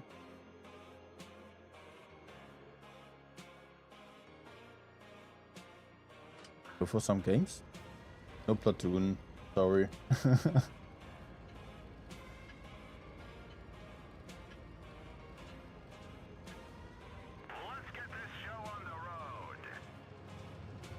They were asking about the 11350.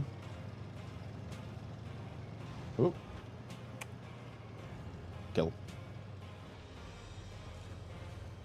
140 next, yeah. What were they asking about the 113 GFT? Tell me.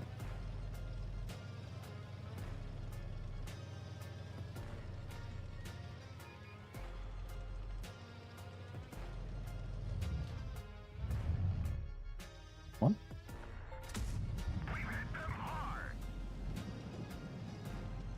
Actually, perfect map for me.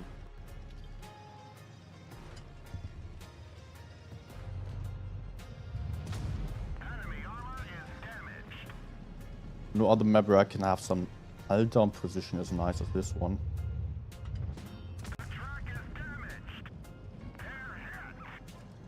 Although here I just got a side scrape a little bit, but it's kind of fine. Oh. Maybe decap still? No. Is he already going to do this? No, he's not pushing over. Gorilla on in the middle. Nice.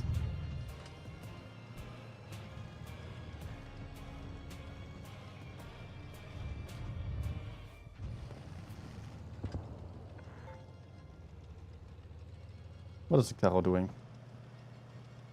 I want to be more aggressive, but I'm still afraid that I end up in bad crossfire. Enemy is hit.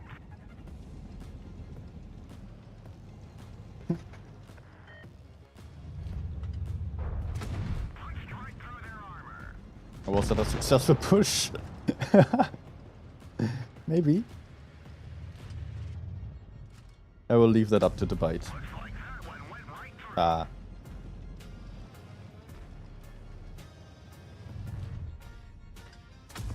Enemy vehicle destroyed. There we go. And I'm still full life.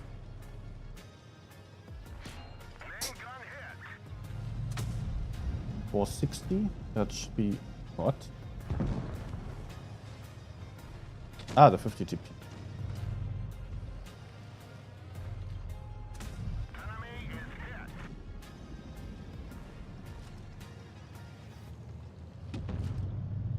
Maybe Amarok? Shooting right beneath the turret there.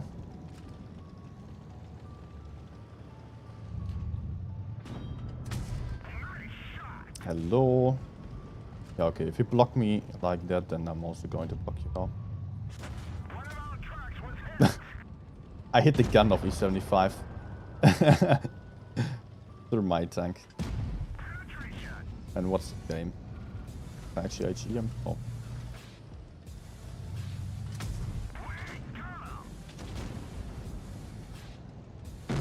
Refarming.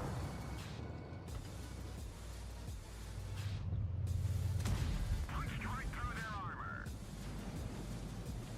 If I just accidentally block my teammates, I might still get XP. Enemy is hit. No. Enemy armor is Yes? damaged. Enemy fuel tank is hit. Okay. Alex, what do you want to know about tournament? Feel free to ask. But just how tournaments work, I don't know if you want to know like how the system works, or if you want to know how the gameplay works in between the teams, how you start with tournaments or stuff like that. There's a lot to know about it, and I'm happy to explain, but a bit more detail would be good, so I could make sure to not talk about stuff that you already know. Okay, 140 was next. Yeah, by the way, just to mention it, concept just been an amazing hull down tank, great gun depression, good DPM, nice accuracy. Only problem is that it doesn't have a lot of hit points, and you're fairly weak when you're in the open. You can get pushed out by enemies that are having a lot of hit points and having some strong tanks.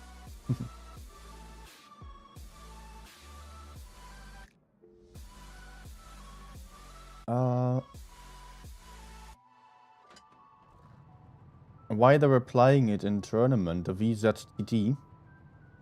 Because first of all, it does have a ton of armor. The front is completely red if you are hull down in a good spot. Doesn't mean you are invincible, because the VZs also have a lot of penetration if they are playing then with calibrated shells, which all tournament players do. Then, yeah, you...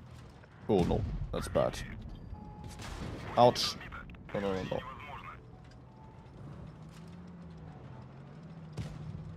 Let's actually run away. I have to run completely. My team is not coming. I don't know why they want to play for the city with this lineup.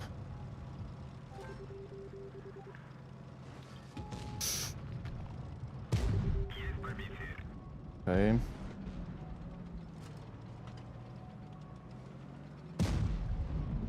This guy just missed me.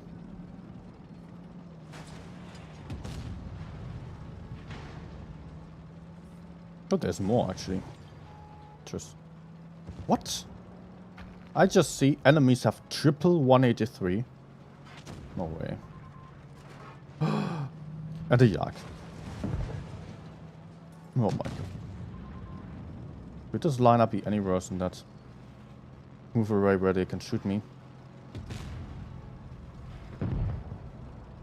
Oh man.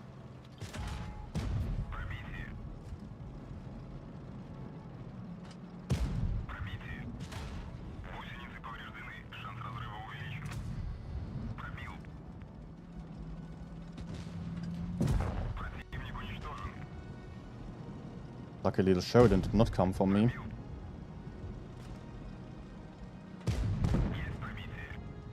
What on earth is this lineup? Seriously. I hope the enemy Sheridan doesn't come for me and kill me.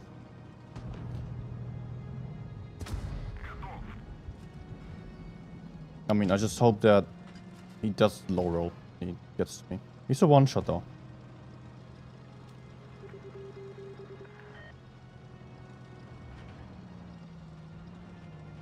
Run! Okay, he is running.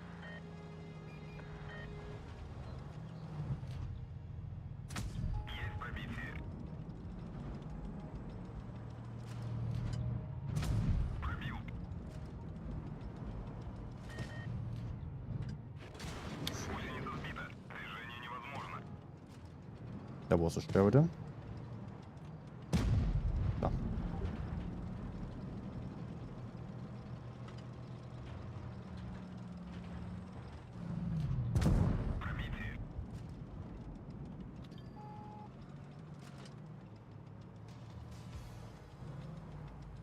I mean, if I kill the Sheridan, I do have somewhat of a chance, actually. But only if I manage to get him, which is unlikely. There we go.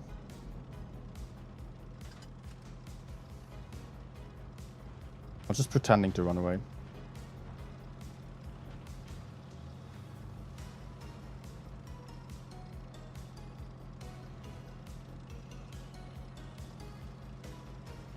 I have a one shot and a two shot. Problem is that there is a much healthier FV also coming.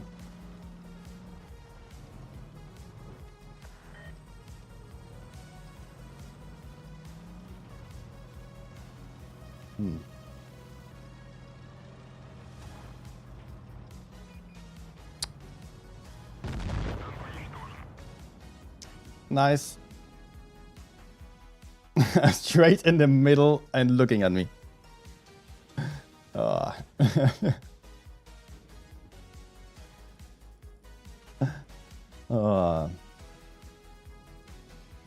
Triple 183 against me, of course. Although,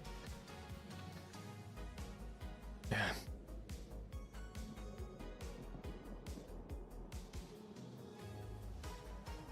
Maybe that wasn't the best way to spot there. I was hoping that they would maybe go down or so and just maybe someone in the middle. So I could just get them. Felt weird that they didn't get spotted for that long.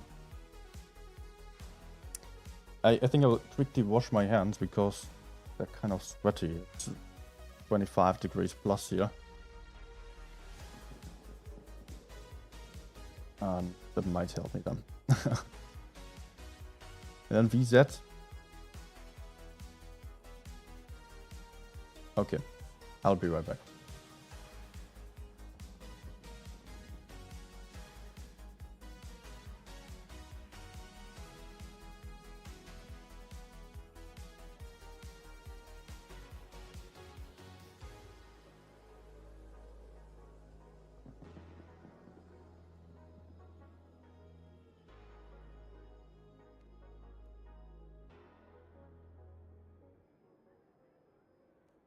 Okay. Yeah, also about the VZTD, actually, it does have the reactive armor, of course. And it does have decent mobility.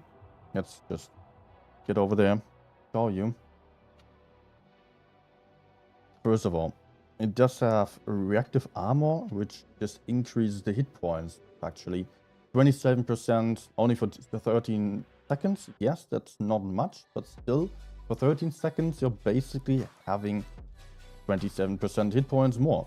And because you're also having the sandbag armor, which also increases your hit points by 6%, you already have 2.1k, which is not much behind what standard heavies have. Usually heavies have something like 2.5k or so, but still they are having a lot more weak spots than the VZTD. Let's quickly do the math, maybe.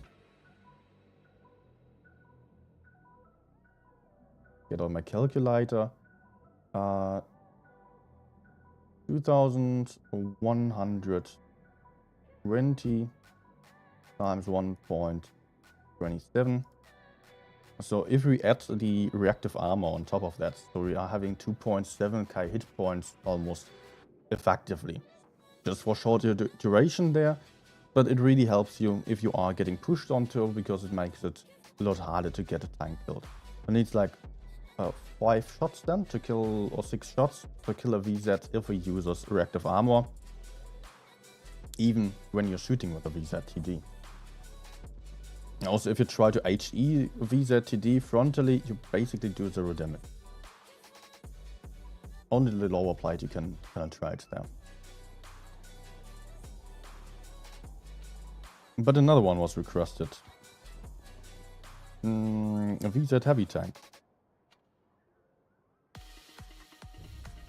Thinking about last game, maybe I should have kept running away, but I felt like I was just trying to bait the enemies and expecting them to go for the caps even. Was weird.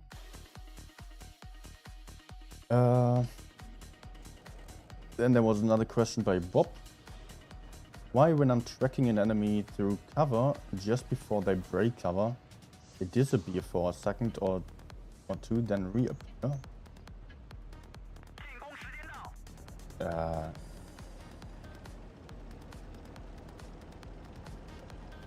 I'm not sure I understand it correctly. You're shooting...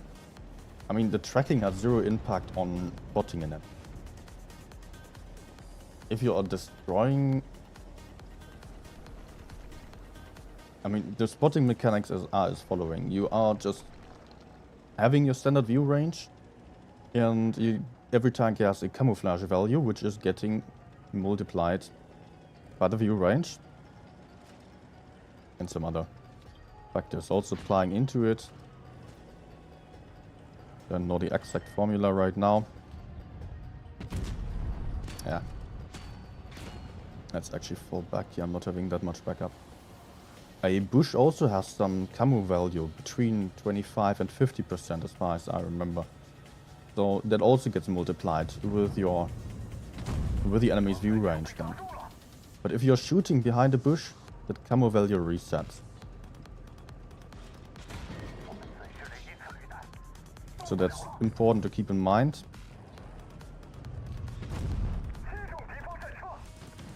Okay, I'm getting YOLO'd.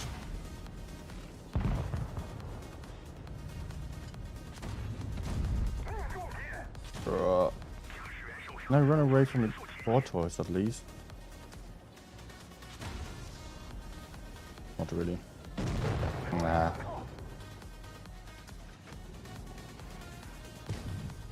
Yeah. Teammates on the beach, everyone, and the teammates behind me didn't give me as much backup as I hoped for. But there is nothing about just tracks also impacting whether you're spotted or not. I think you're just about the enemy shooting or moving that as well. If someone moves, then it also impacts the camo value. But it would be rare that just because of moving then he's getting spotted. Of course that happens if he's just standing there and unspotted and then starts moving or shooting, he may get spotted.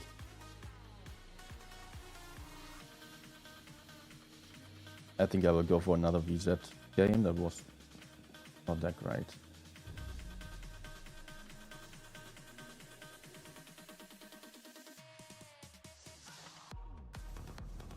Okay, Bob is trying to explain it again. There is a building. I've spotted the enemy, so their silhouette is visible in red behind the obstacle as soon as they are about to appear. I lose it. I still don't know what you mean.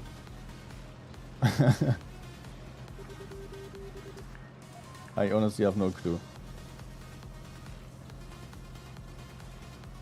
Behind... Yeah.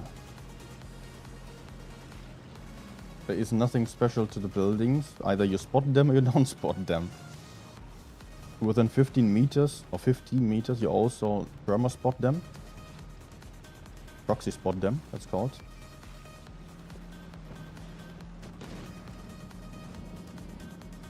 Let's run away here. Hope I'm not taking too much damage. Kind of giving up my teammate over there.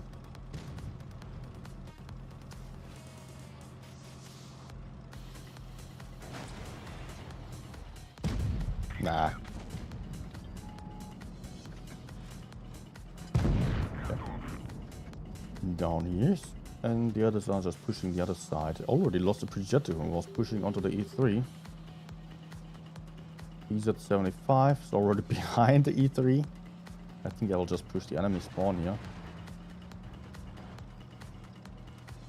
See over there, they still have a Yak. Oh.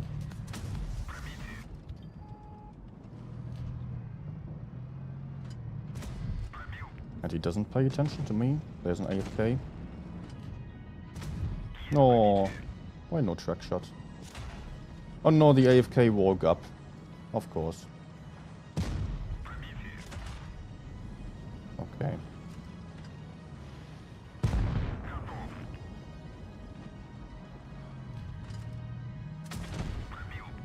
Tch. Nice. Actually, I can just... I could track him. He only has one repair kit. I can use that already.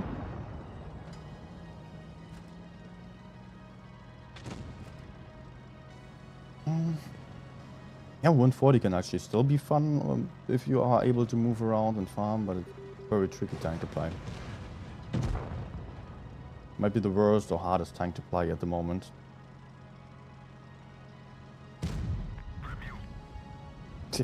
One hit point. Do it like that.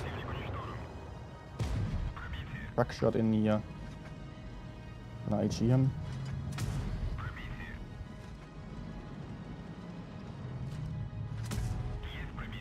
Anyways, getting too far.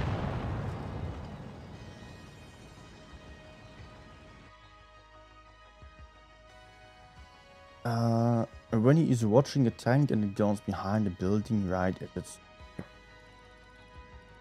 armor is resetting before it comes out the other side. Silhouette disappears when he aims through something other than a bush. Ah, yeah, that makes sense. Of course, if you are not aiming at the tank directly, you won't see the silhouette. You need to have your reticle on the enemy. But it doesn't get unspotted then because of that. And also, Bob, maybe you should be aware that the viewpoints are just... there are certain points that you can spot, like the outer points, to the left and the right, and the most frontal point, the most rear point, and the top of the tank that can get spotted, where you only spot with your gun mantlet and the highest point of your tank. Actually, there is another point. There is one point where the gun mantlet sits usually, and also on the gun mantlet there is another point, and one of them moves with the turret traverse and the other doesn't. So you can just spot in multiple different directions basically. But you don't get spotted, or you don't spot with your rear part. Like the rear half of your tank doesn't spot anything. So that can, of course, also then get spotted without you being able to spot the enemy in return.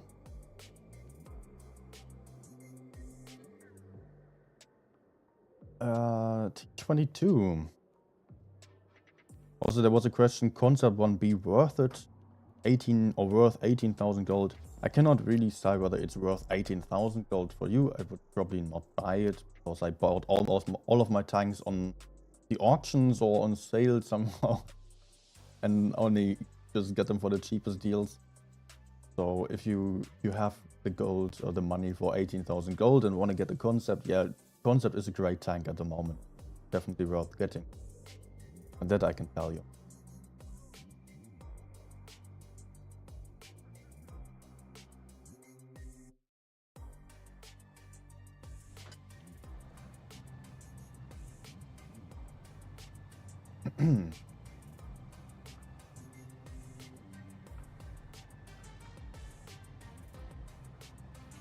Yeah, Thate is also flying on touch somewhere, so trying hands get a little sweaty. Different. Yeah. Yeah, also just, yeah, it's just getting sweaty there, and suddenly you either swipe way too fast or way too little. And I was never a fan of that on touch, by the way. That just basically my sweatiness just changes the sensitivity settings, basically. I mean, if sensitivity settings are not actually getting changed. Oh no. And the move. But it feels different then.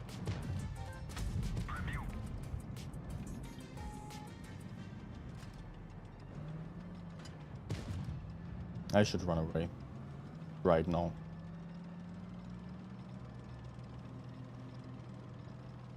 And I should not have peeked like I did earlier, because it was kind of expectable that there's some EDs behind.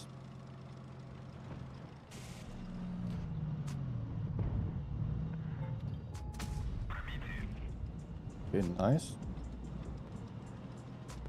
I would love it if I could move out here unspotted. I can't. And I cannot kill him either. Do I risk running away? Oh, good job.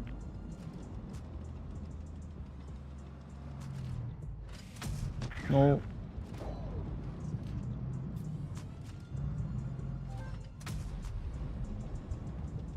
Actually, I can fight here for the moment.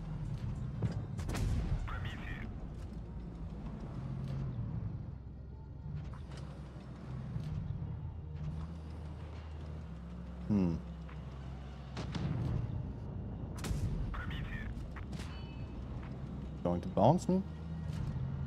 Hopefully I can kill him. Of course not.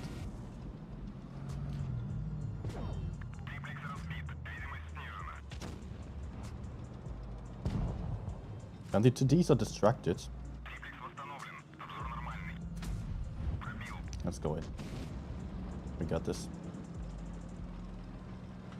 Back please. Yeah. Reverse side scrape. Even works in the open. And this Amarok is also damaged.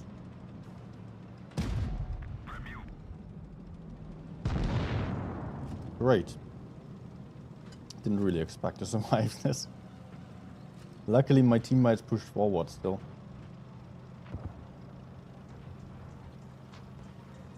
Like that, the TDs just did not keep by me.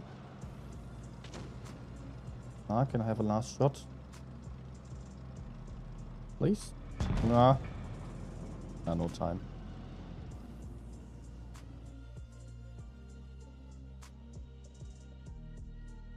Yes, actually, D22 is still playable. It can be fun with the reverse side scraping and the really strong armor that you have.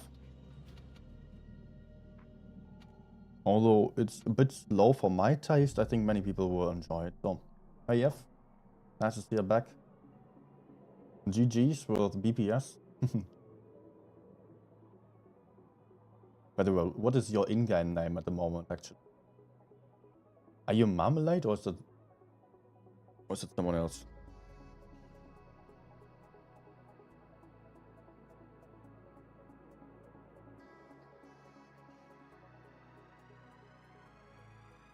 I think also there's some Russian name starting with a K, but I think that's not you because he's on the bench. I don't know. Yes. 进攻时间到。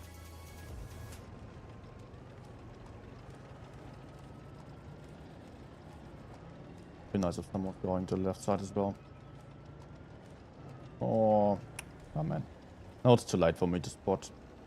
I might still spot from the middle though.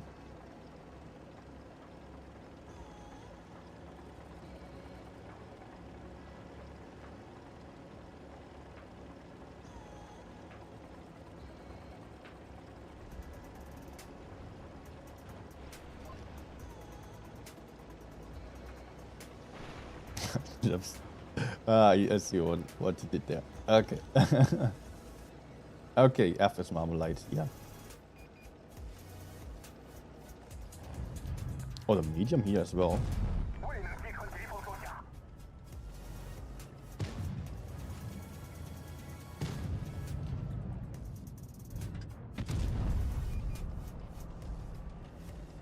We got A. This side, of course, getting pushed onto, but we can just still punish the enemies here. If I'm allowed to. 这一炮没 Oh, 有击穿。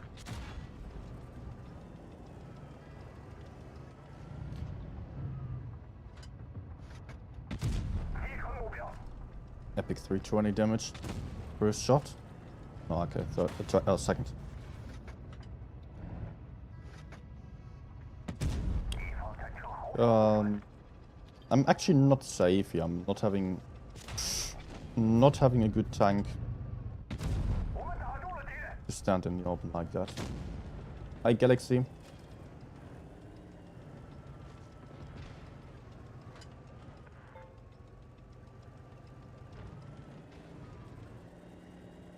Yeah, top 2 was actually quite lucky there with Love still winning.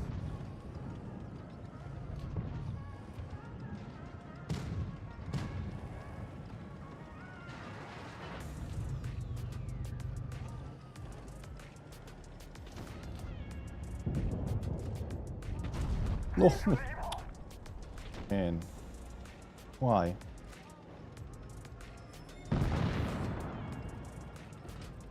Finally, I'm in a better position. 击中敌方战车。 Yeah. 阵亡无法行驶。 I knew he was there. Thought I still had a moment. Or it wasn't peeking that far. I'm actually just going to cut the base now.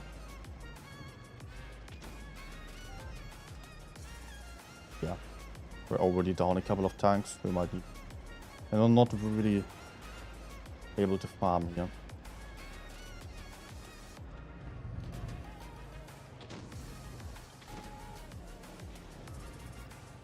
Going from me. 敌方战车被打中了，履带受损。 Hello. 打中了敌人。 Now I've got two guys aiming at me. 我们随时连接车履带，动不了了。击穿目标。我们修好了履带，继续前 Yeah. 击穿目标。 No. 被毁。我们完成。 Yeah, this tank doesn't have any armor, sadly.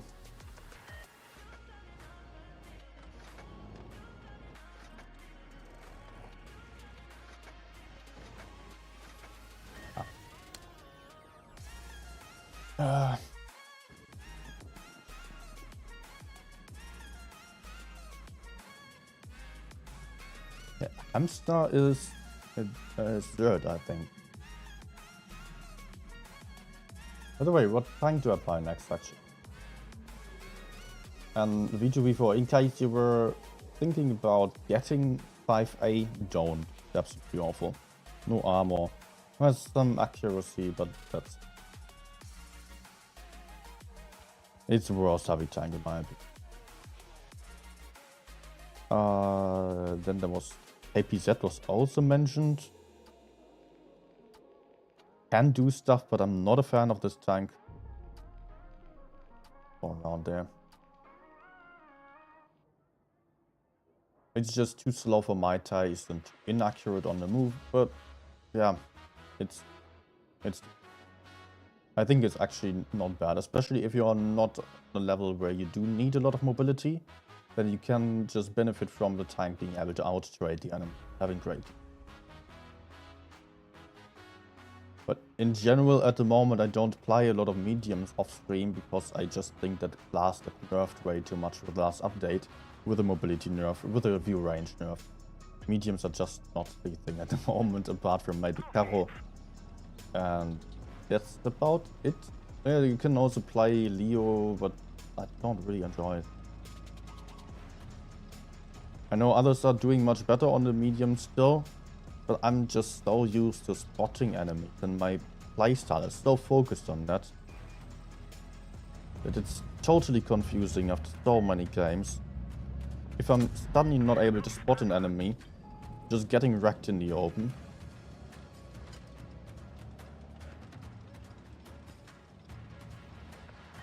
Okay, having some help here for C. I'm going to need. Otherwise, I would be 1v2.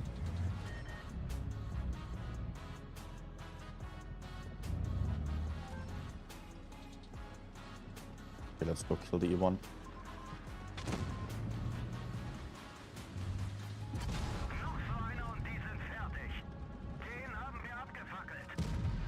That moment of confusion there.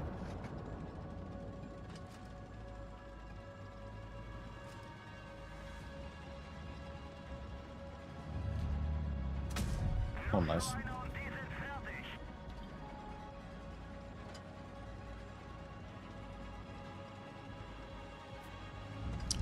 Wait.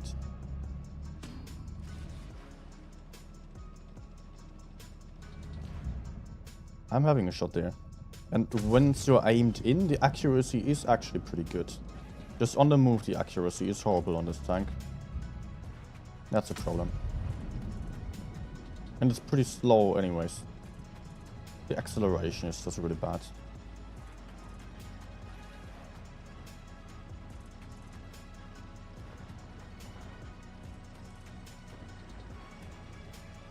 What's the Perro doing? Oh.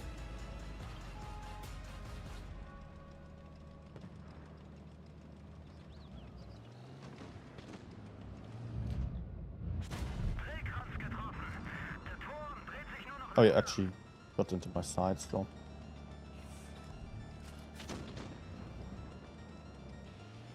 Nice.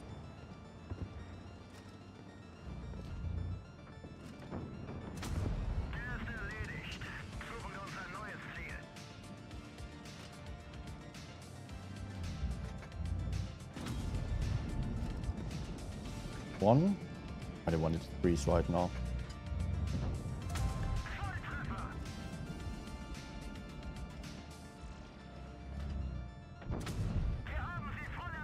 Not sure if he managed to reload the third shell again.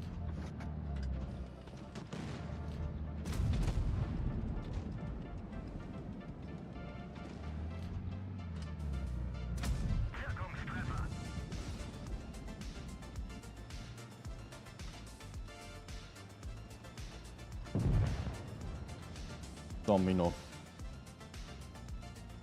Did you try to get me from behind now?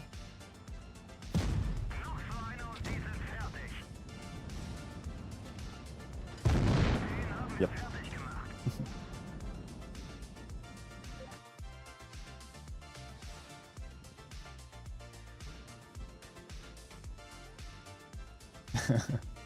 Yeah, they... Actually, I think it would be helpful if people just stick to the same names. What's happening? Yeah, I cannot blame anyone, it's not against the rules. But it would also be nice for the esports people like the names so that we just... the development of players a bit more kind of quite different or difficult to follow the clan war scene if you're not really in.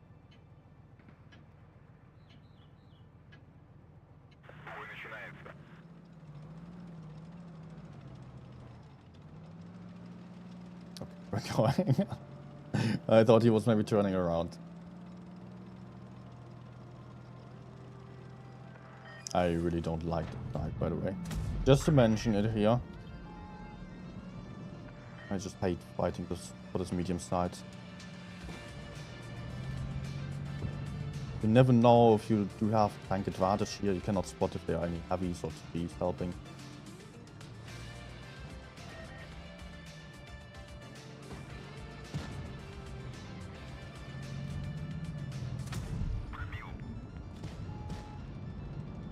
Oh, hey, what's that? How is the projector so low already?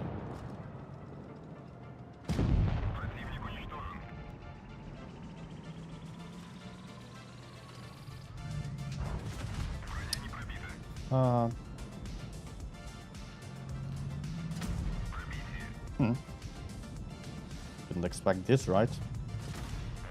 Oh my. OP armor. And I failed it, damn it. Yeah, that's what I was afraid of.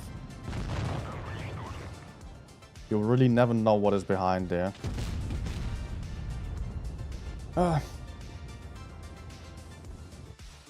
Quite often I just play for the heavy side because of that.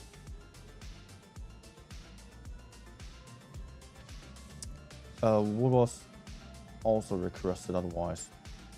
1-1. Let's go.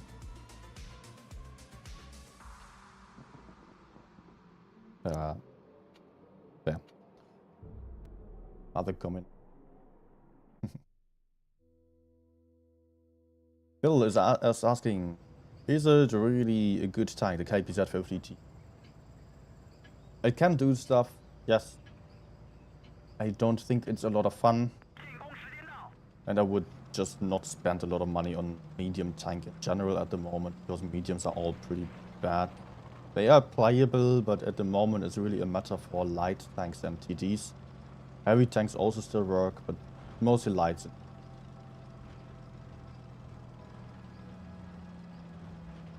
If you really want to fly that good tank. Oh, beautiful first shot.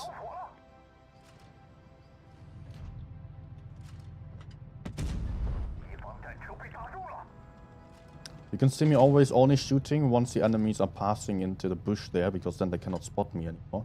Double bush. Oh, might get spotted from the side there.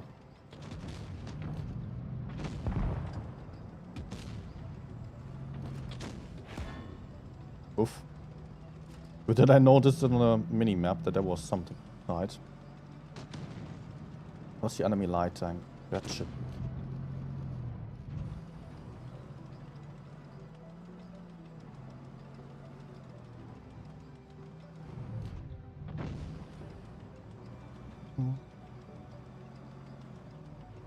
I don't know if I'm going to get YOLO'd.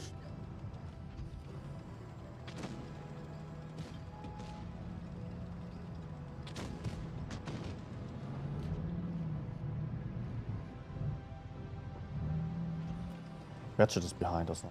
Go for him.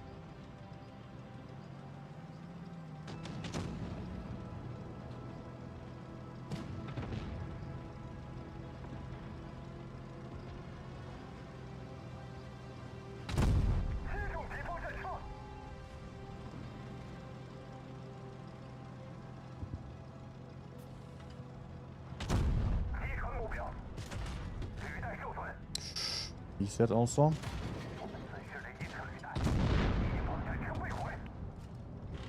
Okay, these are just shot.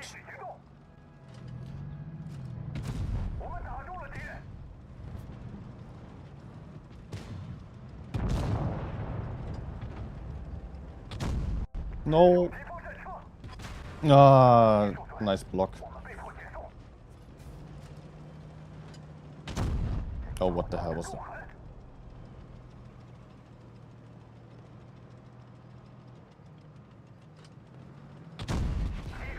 Shit. Or can I run maybe? Might be able to use this.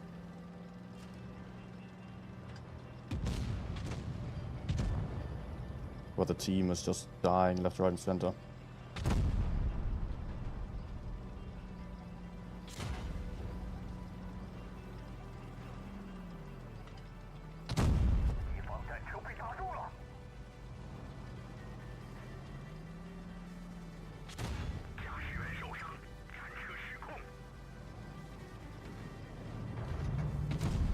Yep, nope.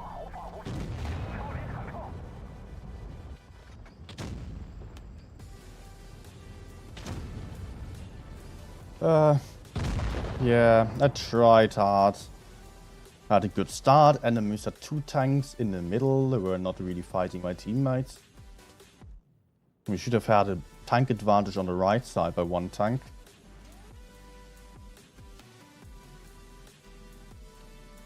No idea what he did.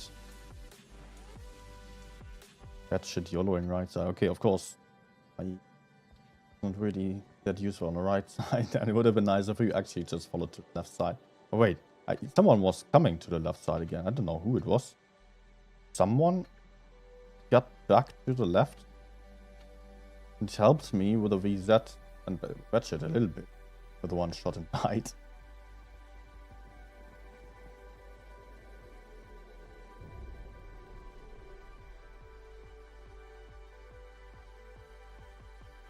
Would be nice to see another offline tournament outside in Minsk. Yep, definitely. And I assume that it will be coming at some point. Wargaming has just been busy with other stuff. Maybe they are getting back to it now. But you've also got to be aware that China and Russia are just doing esports a lot for propaganda reasons. So yeah, they are having bigger tournaments there at the moment because of government funding. Especially a tank game, very welcome in Russia nowadays.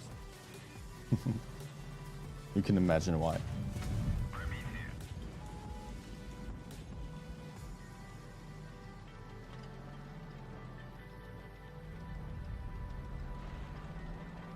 Okay, let's run array actually. I don't know if he does have any backup in my team on the other side. I might still stay and hold. Just to keep my batch alive. Nope.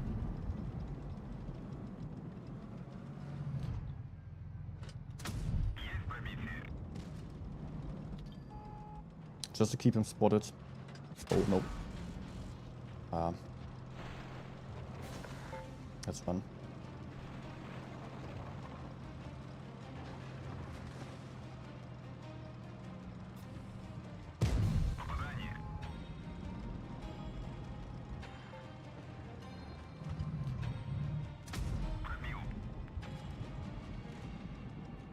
I think I can hold here. No. I missed the fire button actually. Getting back up. Please go.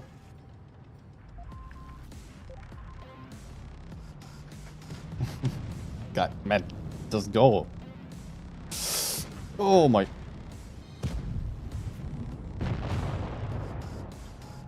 I will shoot him just to keep him spotted. Even though it doesn't make sense. Actually, I think it does.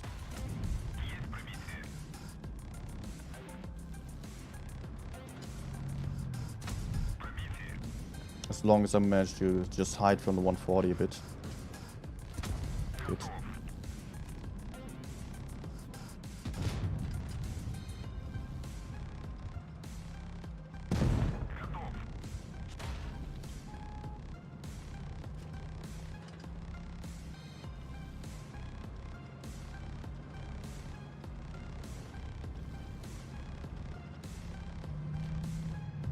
Oh yeah, shoot him.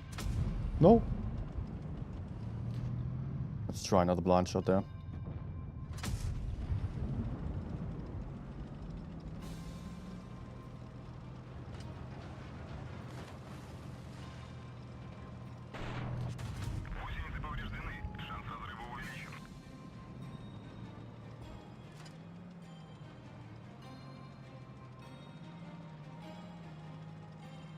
Would be time to get some kills in. That would be very helpful.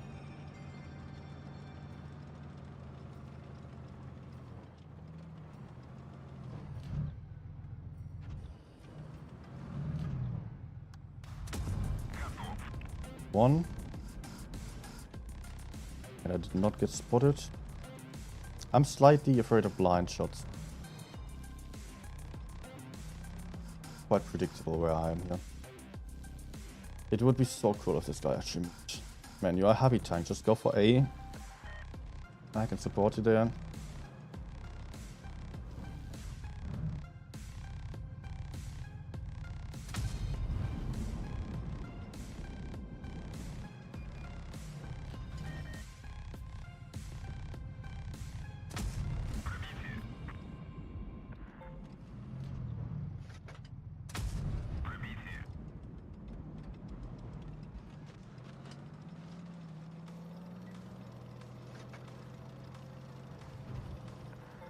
Will stab him? No way. Ah.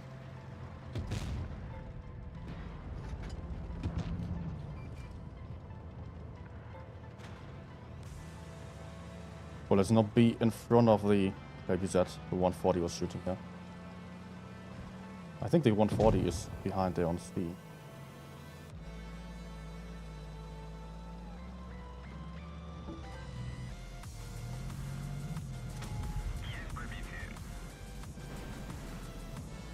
Problem is one.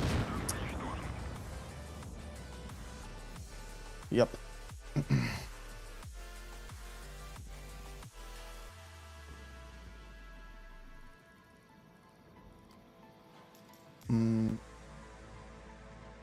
Are you using increased duration or faster reload for the consumable? It depends on a tank. For most tanks I do use increased duration because I want to make sure that just using adrenaline also, I want to use it the most of it. Like, I want to get the maximum out of it.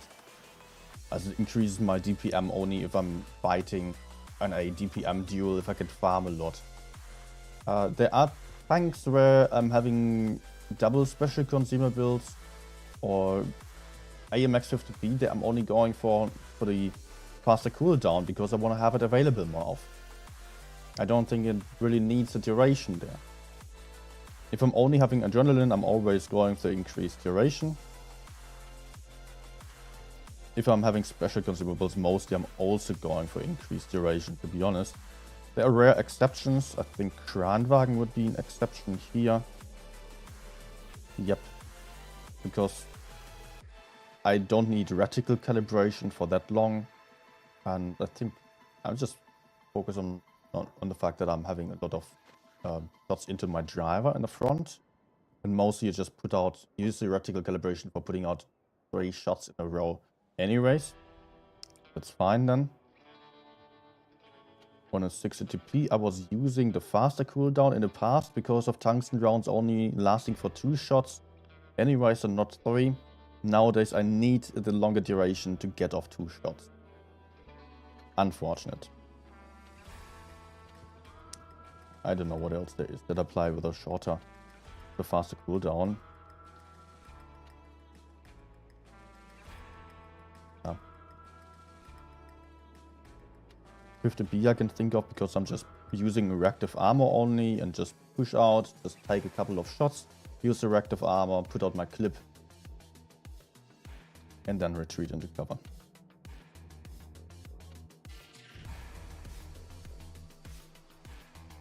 Hi Fred. On 1-to-1 I'm also going for the duration. Because DPM is being affected by the by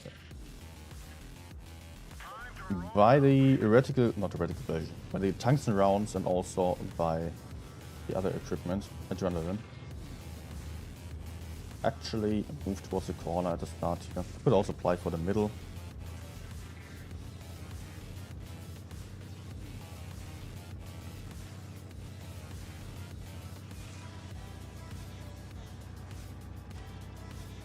But what I want to do here mostly is to just win the corner.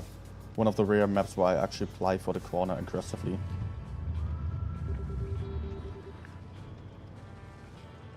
Get in there.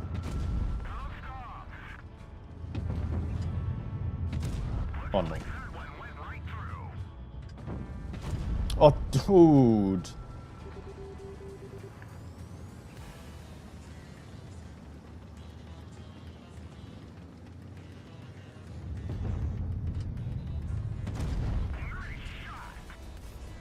But we have to win the corner in order to win this flank here.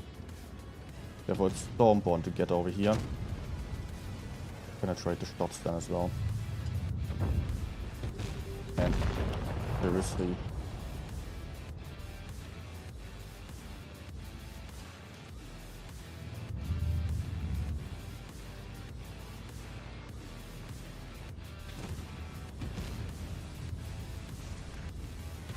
Ah.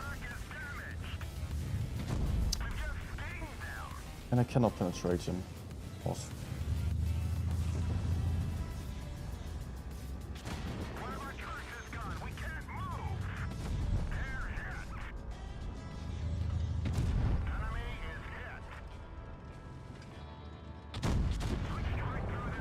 Nice.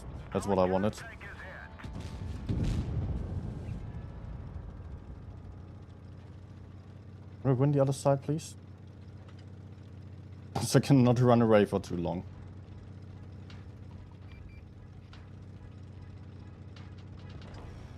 Good.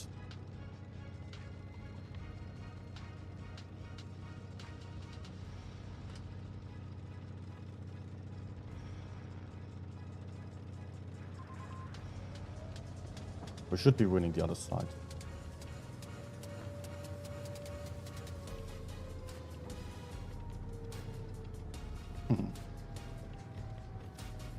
Thank you.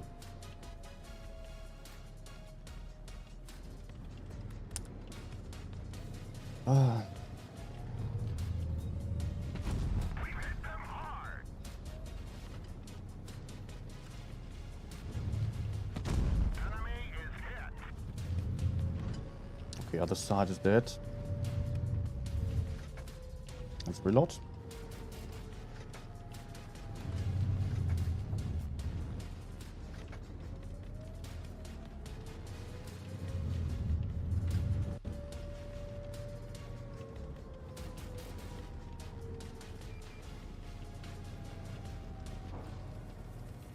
Uh-oh. Okay, I will get to the E100 from behind. Maybe crossfire the VK store. No.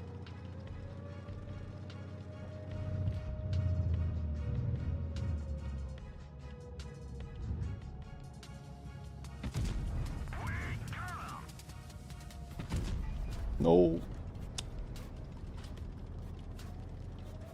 I hope Bella can run. And I don't low roll.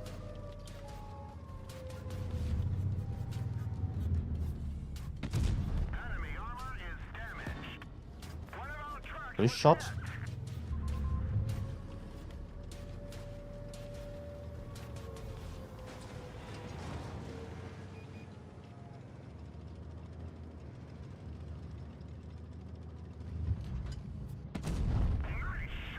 Nice, come on. No. I'm not going for a blind shot.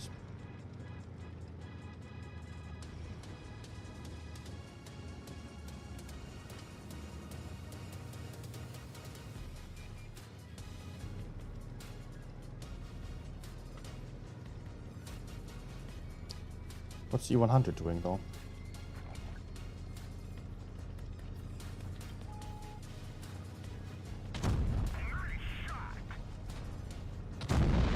There we go. Luckily did not even have to take a shot, but would have been worth it. Ha.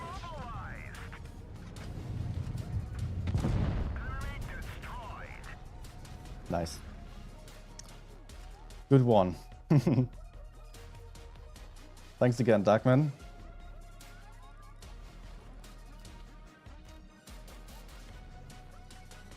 That was working out really nice. Yeah.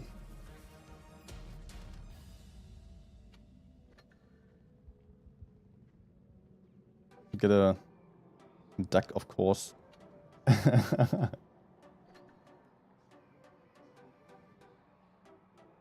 I was still thinking about whether I should maybe rather go for E100, just go full YOLO there, and hope that Bella would be running on the other side. Or if I just farm the VK while having the E100 to my front.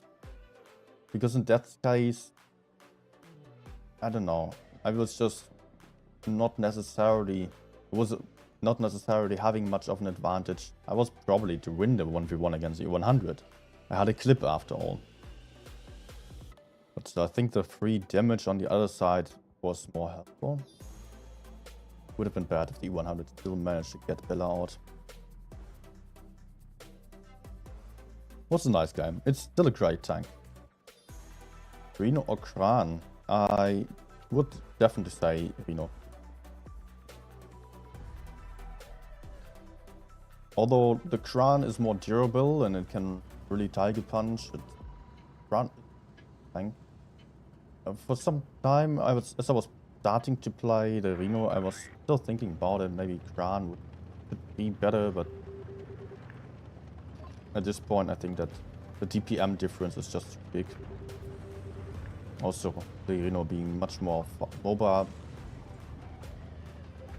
So, yeah, that it can help a lot of great accuracy without any special consumables.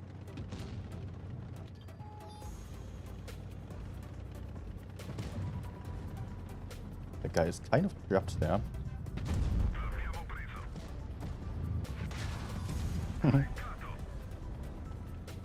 Not a good idea of the Shuriken to go there. Where do I go now? I don't like facing a Minotaur, to be honest.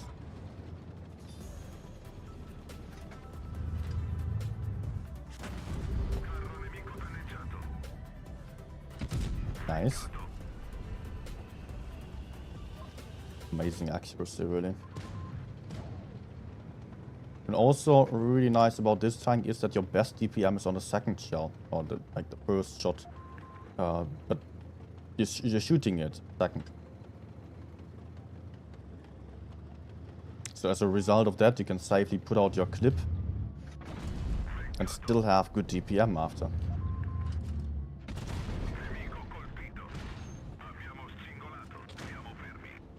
Oh, you emptied all 3 shots?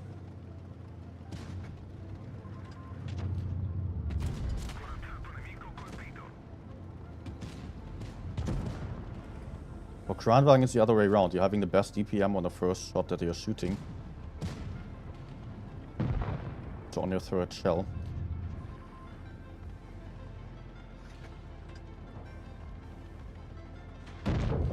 Okay. Sheridan one shot, he camps over there. Sheridan most likely camping over there.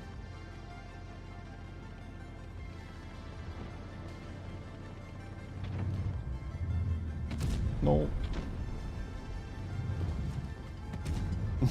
Ah.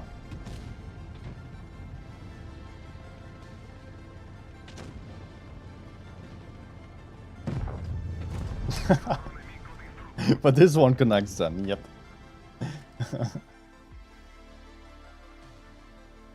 Yeah, Kran is much more durable. You have a super strong turret on the Kranwagen. Basically, if you're hull down and using gun depression, no one can penetrate your turret, Kran.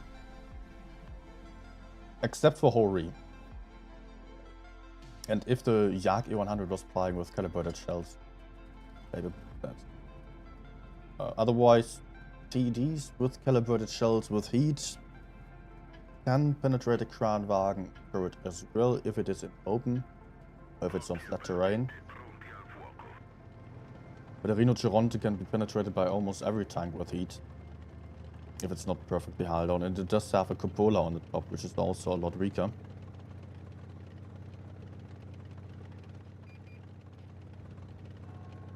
New platoon right now, right here.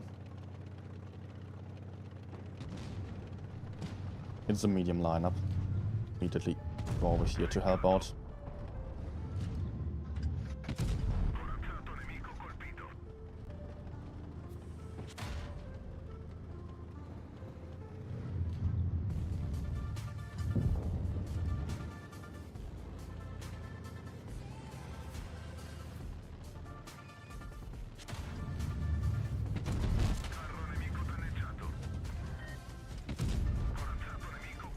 Oh no. Let's go.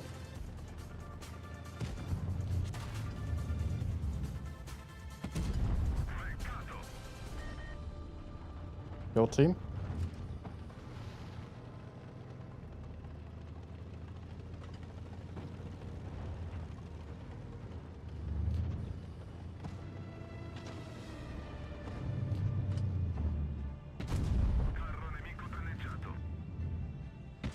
No. I'm already getting worried about getting shot from the other side there. Also, there's this guy coming at me. Hey.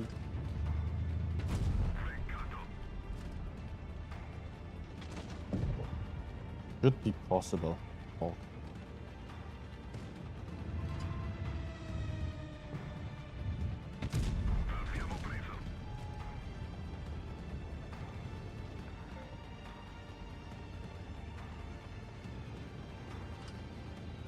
Attack again.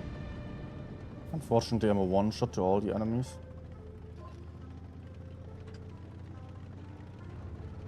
He's on the run.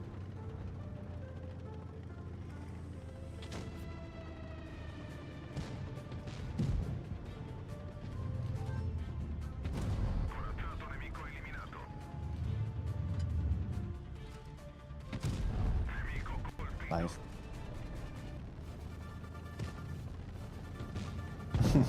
David and Messi. Good.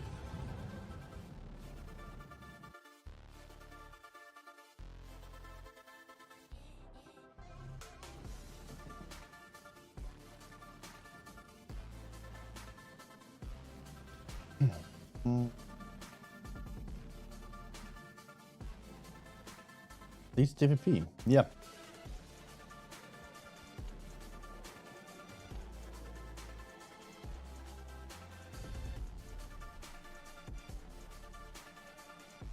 Weak spot of the Venus turret is a little in front right side sounds armor and armor.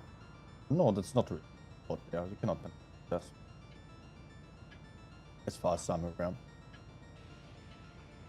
Only the little cat that it has on top.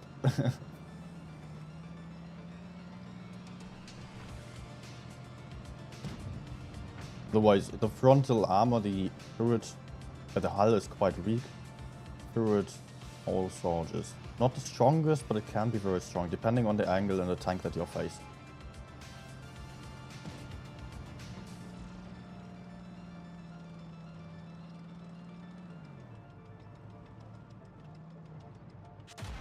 Ah, yes. What?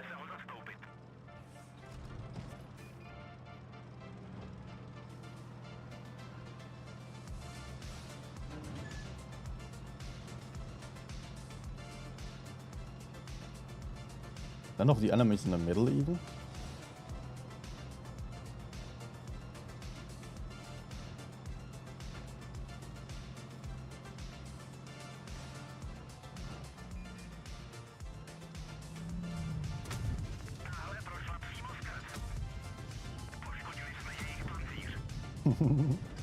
Get wrecked. Nice timing for the STB to move up there.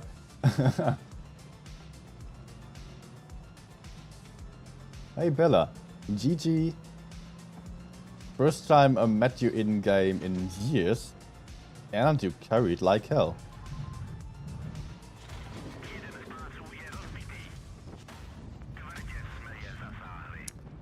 Some other clippers shooting me there.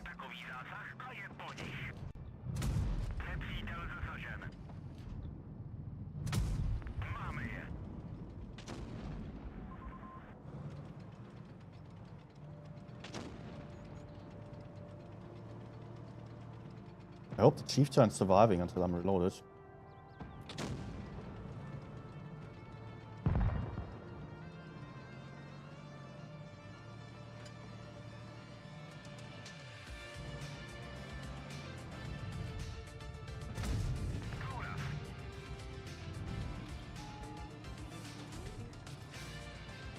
Actually, I'm going to run away. There's too much ahead here.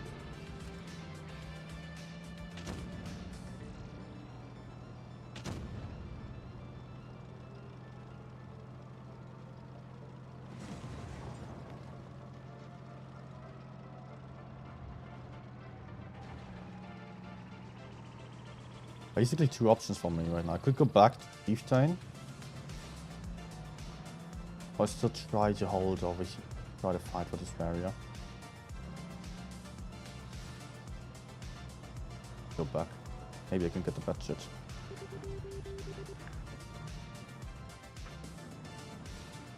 Okay, go down and on.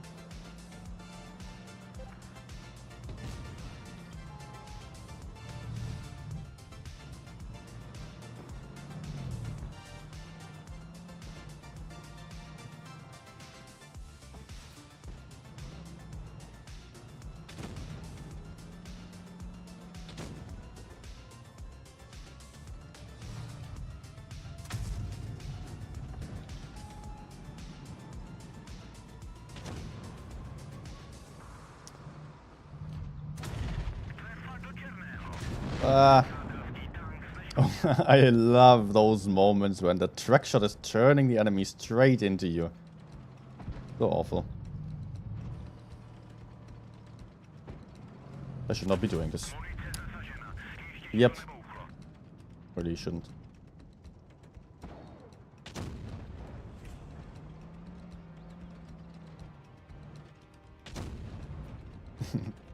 But like good luck still.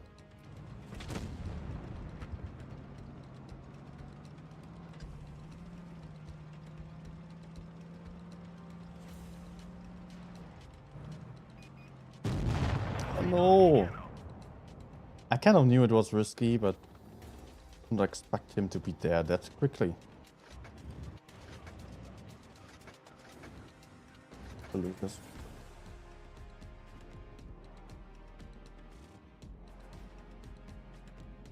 What next? I need some good tanks, please. Good tanks are those that are marked. Those are the tanks to play in this meta. Actually not. Those tanks all got a buff from update.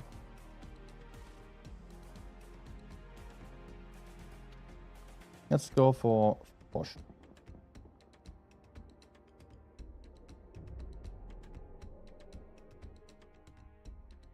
Yeah, Pitcher was like an F1 driver. Yeah, he was very focused on me and he did a good job getting me there.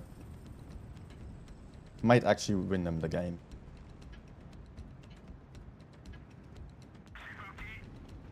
Would have been better for me to actually just fall back behind my teammates then.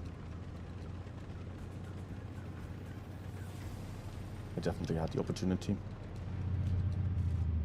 See if anyone's crossing up. Yes. Nice. The Fosh speaking over like crazy. But I'm not going to stay here. Oh no, this isn't good. I want to go for this, you know. Oh, someone's faster there. There's someone else as well. Yes, Devin.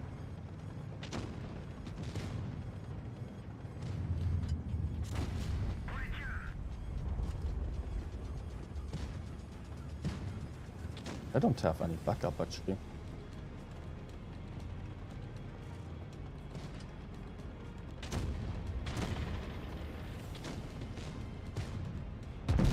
There we go.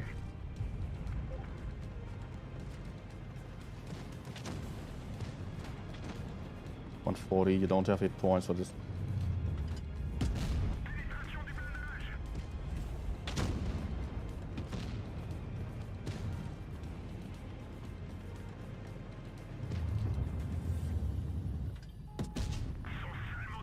Okay. 60 will have him. Actually, I can get all the way behind the enemies.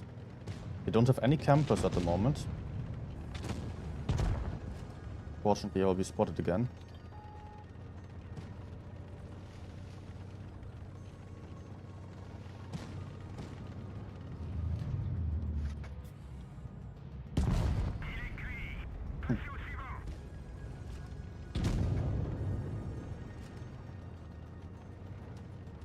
Ah. Oh no. But that was so beautiful, Max Joe.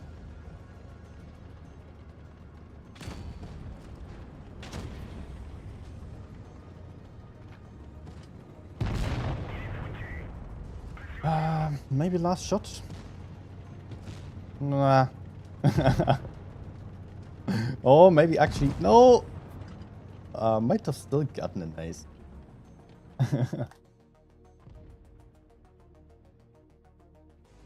Yes. Now would be a low ace.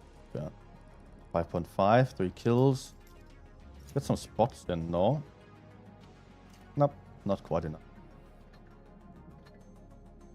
Bella actually sent me platoon request.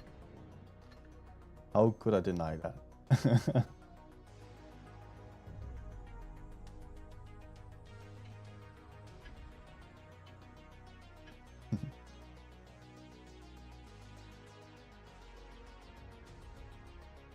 Bessie much better? Yeah.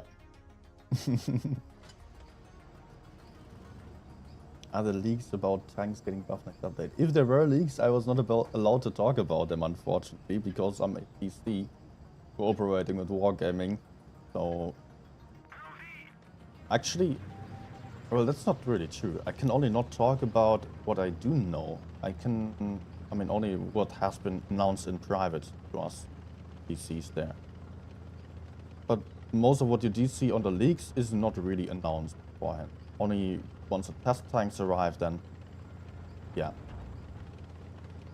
That is then something I cannot talk about.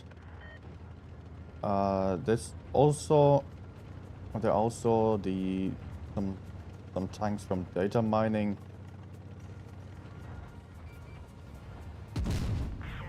That we do see on the news, on the leaks there. Those I can talk about, like WTE100, for example. Just going to go all in.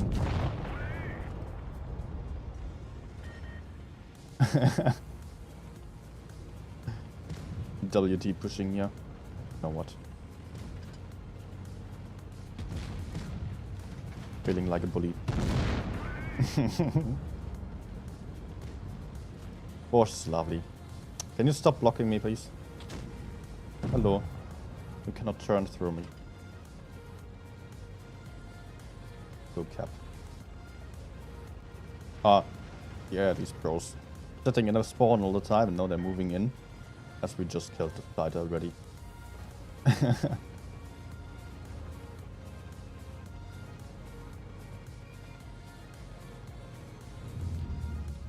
No.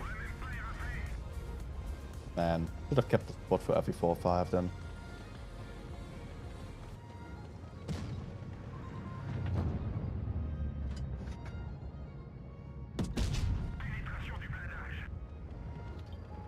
I might have hit one or the other module.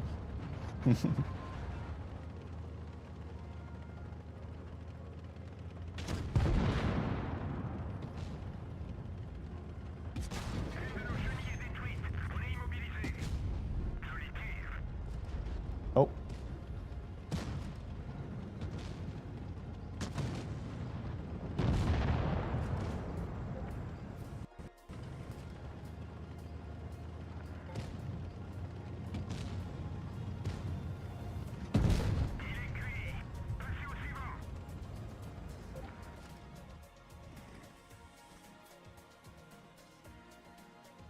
I think Doodles makes 30% of the videos about leaks, so I'm fine. I mean, that doesn't have to do anything to me, because he is not cooperating with Wargaming. He was thrown out of this program.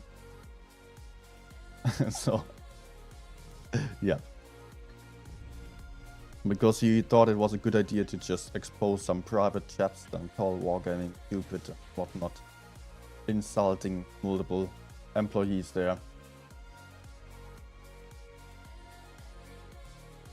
So you were thrown out, and for him it actually doesn't make a lot of sense.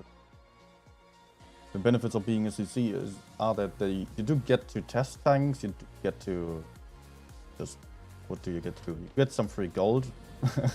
10,000 gold a month is quite nice to have.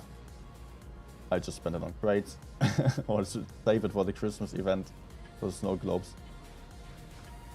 And the battle passes. Apart from that, you do get the giveaway, so for the viewers, of course. That's nice, although also stressful. Doesn't necessarily get you anything. Couple of viewers, yes. But it's also been more in the past. Nowadays, no one's that impressed by a giveaway anymore. Unless it's a tournament stream.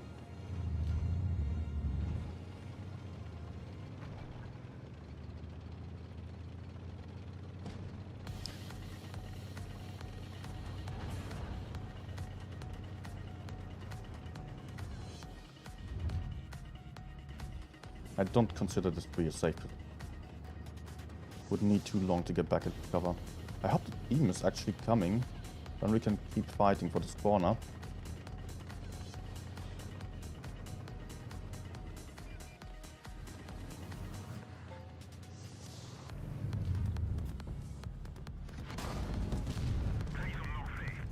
Okay. Kinda glad that I'm having the big gun in this case. I was also playing the autoloader gun recently though. And I do enjoy the autoloader gun a lot, but sometimes the big gun is also quite nice. It's just a lot more relaxed to play. Raids are so much easier. Okay, nice.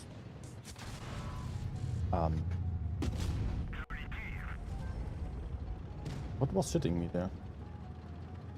Was it Thriller? I don't want to take the hit here. That's not too. I can save the hit points. That extra bit of damage doesn't matter all too much.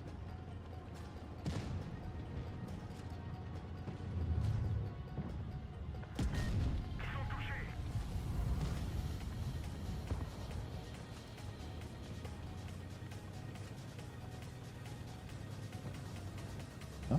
No.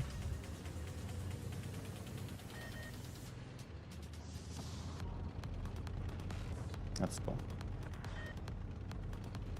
I cannot even shoot that VKI, but I can shoot a BZ from behind.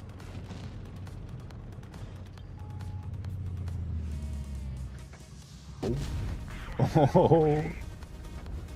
Beautiful. IC has also been taken.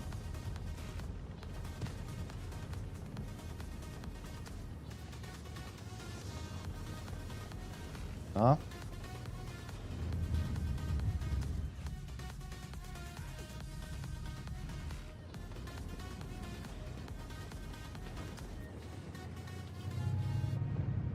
Aiming for the armor rack, without success.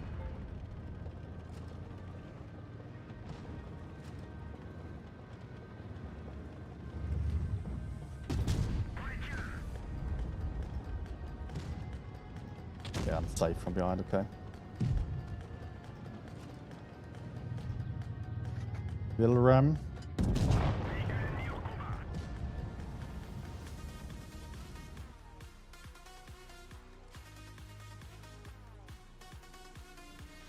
Cholesterol. Watched over the portal. Yeah, it's fine.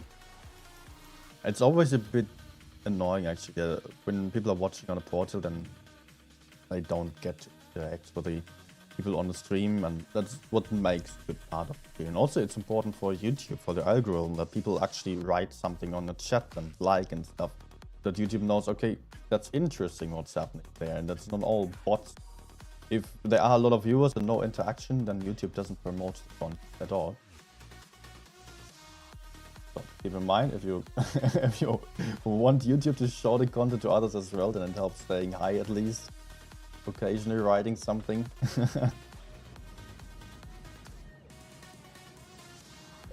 And with the portal stuff, then you just cut off of that, and people also don't necessarily subscribe to you.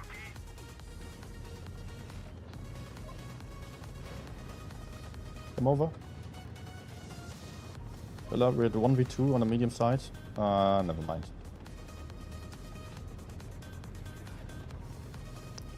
With the not going med side. Okay, I will go med. I will go heavy side.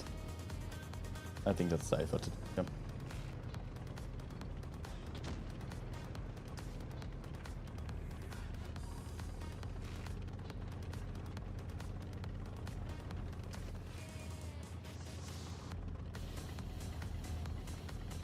track guy.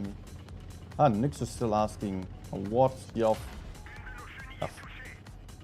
what's your favorite team in Blitz EU Cup? Blitz X Cup.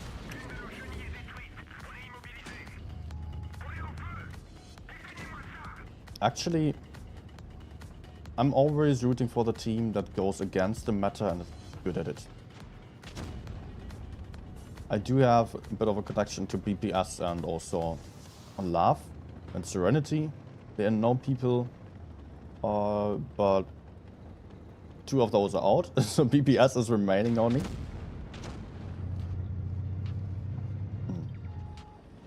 No gun depression.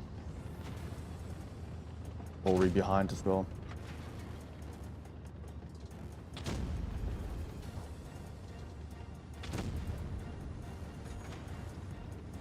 But you know, if a team is just trying to go against the meta and just doing weird stuff and not performing with it, then I cannot be a fan of that either. Has happened in the past for BPS. I just love to see great games. That's what I'm interested in.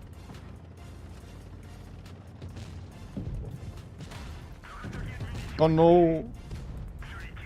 Oh, okay. Anti-armor racking as well.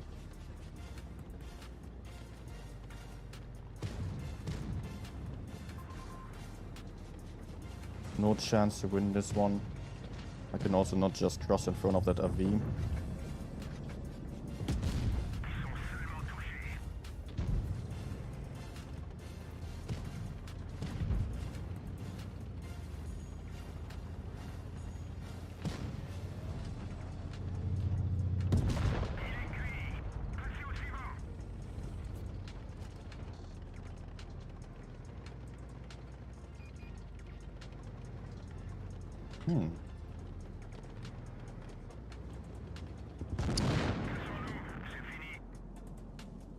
Of course.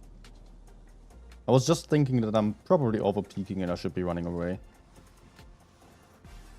Ah.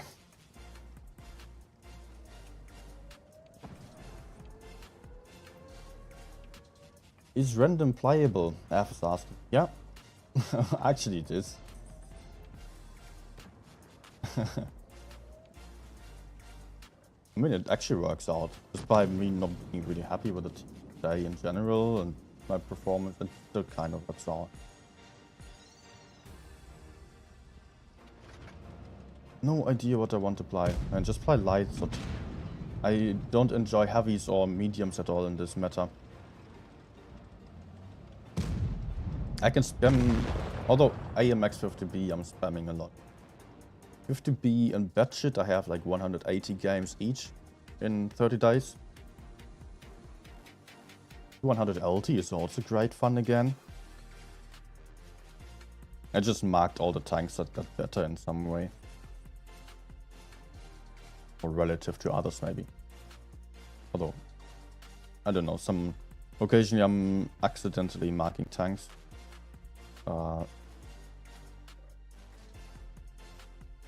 I think my most, I do just enjoy the French tanks season. No matter Foch, 50B, Batshit, those I really have fun with. Also, little secret tip, M6yo with a small gun and then longer clip duration because you can get off 2 clips, the intra-clip boost, but it's not that much fun. But still very nice tank, it's very capable nowadays. I still play a lot of Reload Geronte, enjoying that one a lot. All the light tanks, apart from Vickers. Okay, back to the Foch.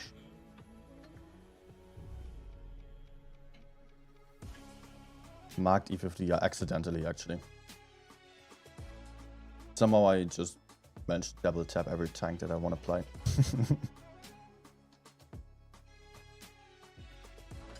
A Caro for mediums is also a nice tank.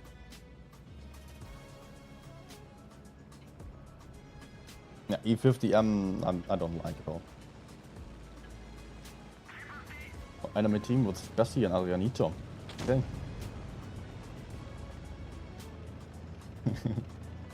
Go F farm some damage.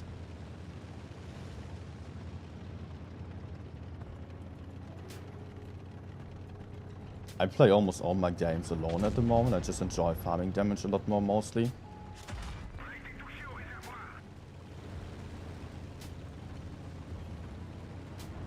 And as long as there's still a chance of getting some really high average session, I'm still going for it. Going for the solo games.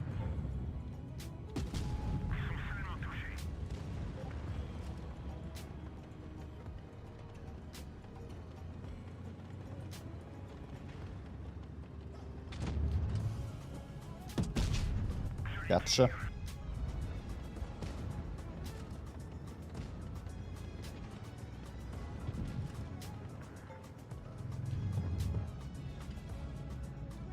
Do this again, maybe. I will actually cap here. Might need.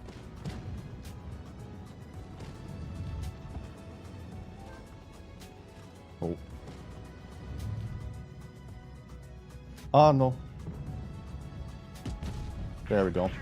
I just fell back on time to avoid the shot from Spessy.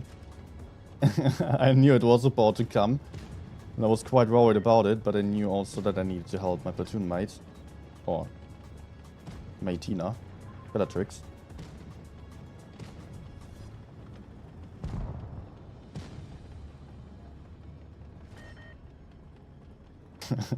I think you cannot just use Matina as a female version. Anyways. I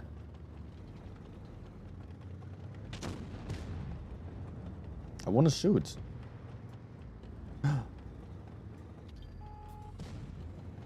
There we go.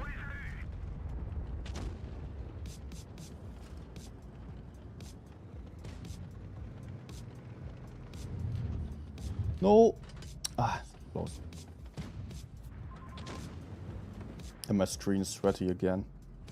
Damn summer temperatures.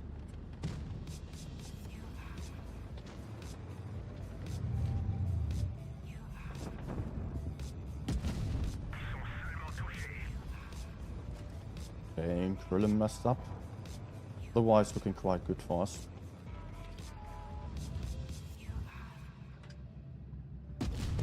I'm just having happy farming time here actually. Kind of worried about our spawn.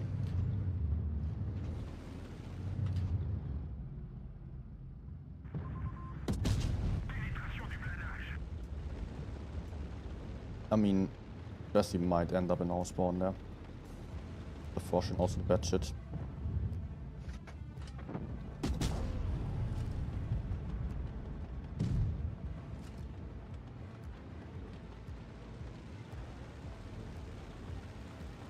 Okay, nothing.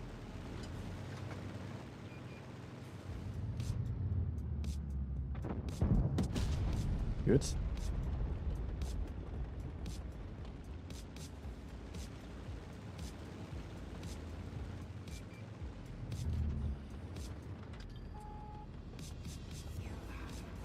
I'm so campy this game, but I'm having such a strong position that it doesn't make much sense to move.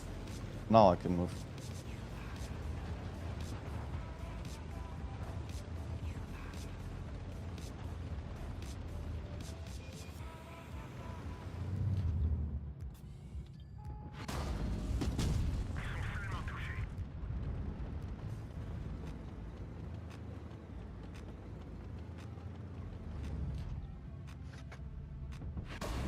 Nope. God, how did you reload before? A bad shit killed the Sheridan? Okay.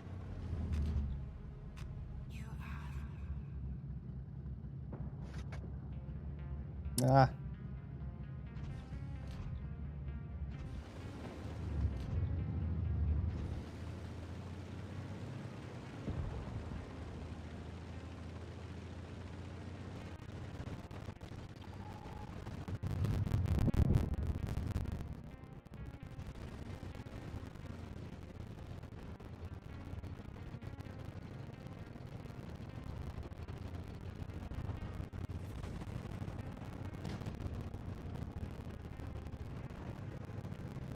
How fast is he at turning? Oh, no.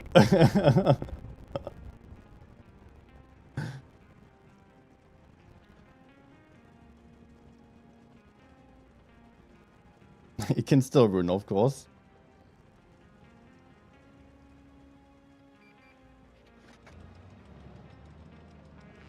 Umbrella only needs to penetrate.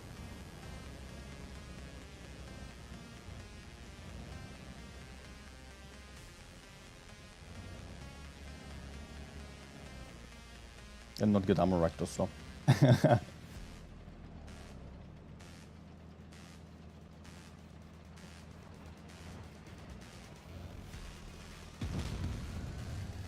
Nope.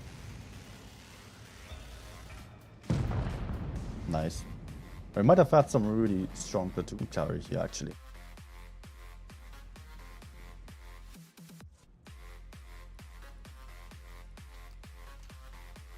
Yes.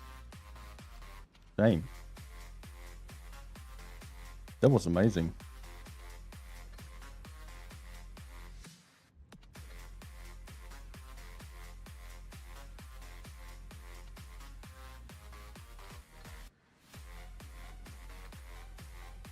All right. Audio is going Oppenheimer? What do you mean by that?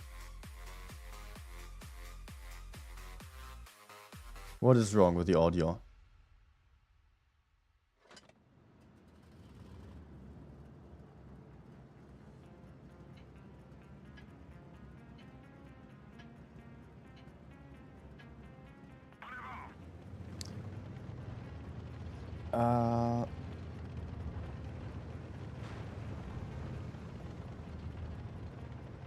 Oh, medium side, I don't have to.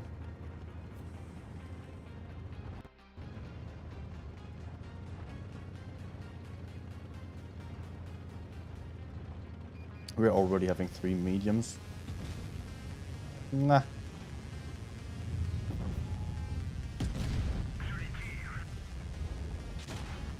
Better not to peek into the VZ there, but that's already pretty good here. We're having 3 versus 2 mediums on the right side, but the mediums are even here. Better than. That's not there. Not having much armor.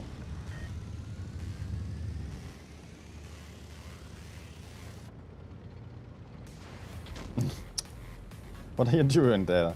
Can you please let me out?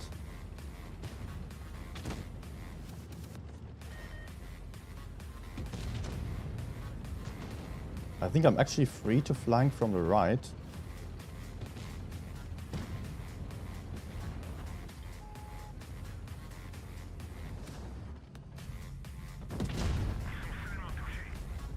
Because the enemy mediums are not on A, so I'm just having backup from over there.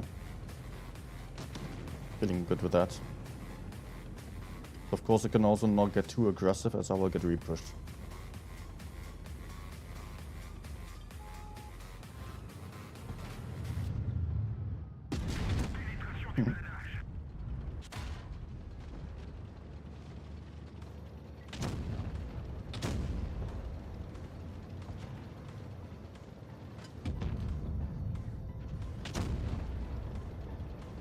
I'm not going to hit a hull down as to be like that. Nope.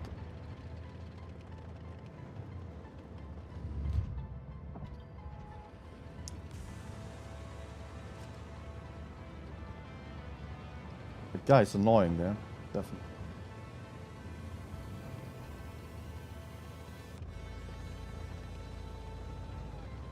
How about I just sneak up here?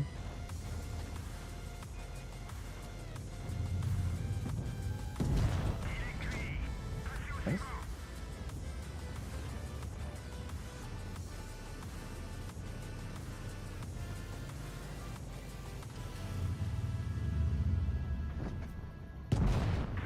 Perfect. And we're also killing the enemy spawn. Visa just shot. There's another one though.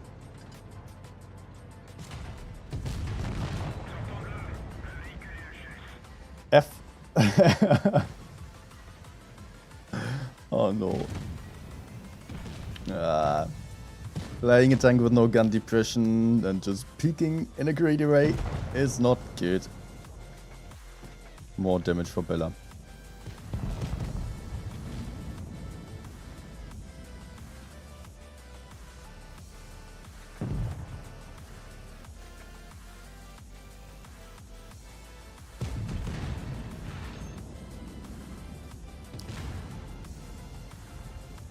No issue. Oh.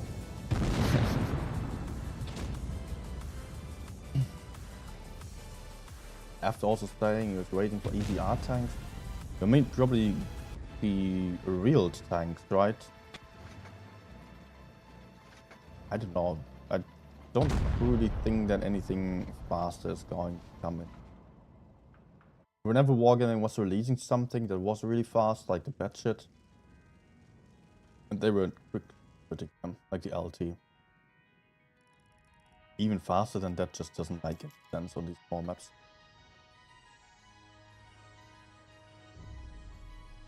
Would be my opinion. Not sure.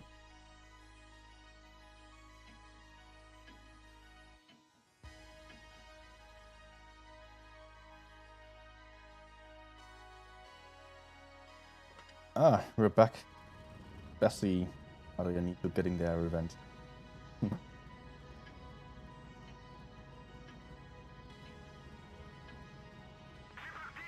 Maybe.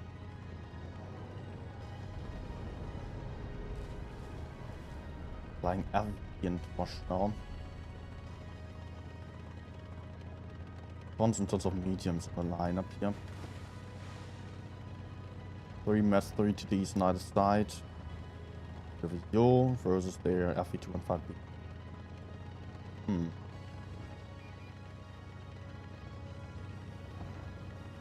VP KPZ.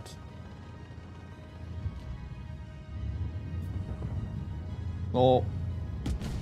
Okay. Was 65? What? Did he hash me? Seriously? I would have preferred to pick KPZ. Or was that a double tap? Come out a bit. I'm not really willing to push in yet. Yeah, actually, I should.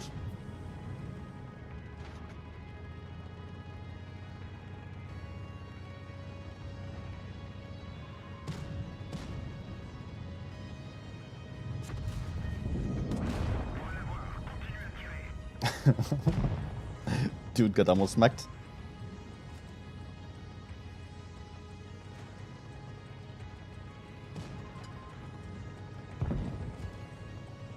Okay. Nice. I should be fine from the Yak there. Important to push down on a Spessy a little bit. Oh, someone getting greedy. Adrenito, what are you doing there? That's not good for you. This is not good at all. What was that push? Desperately trying to help his teammate. Yeah. Oh.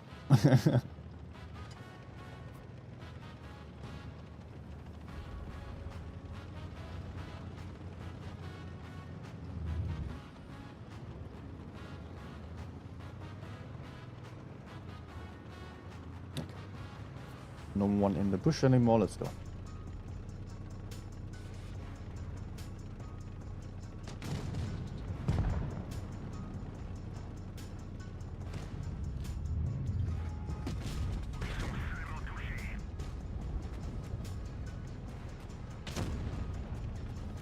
Let's go.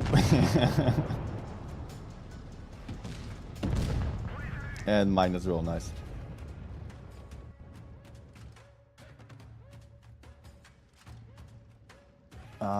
Leo asking which team gets eliminated in the tournament. So far, they have been eliminated. Ostley on the last place, Laugh on second last place, on 7th place, and then Crick today.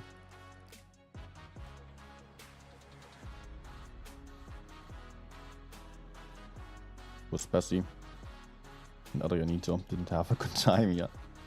Actually, I need to do something very important right now. Get back my standard emotes. I don't like these that I'm having right now. Experience down there. Yeah, so many camos. And these? No, I want these again. Although these are also kind of cool. Some of them. I want a golden... want the golden pile of shit. It's always good to give.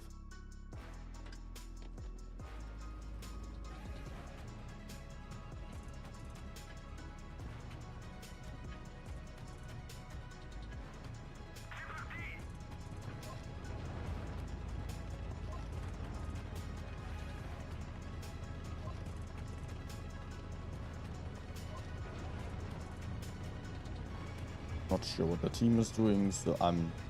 well, you know. Then I have to come.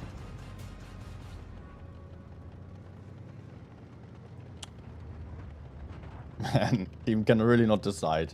Going left first and going right.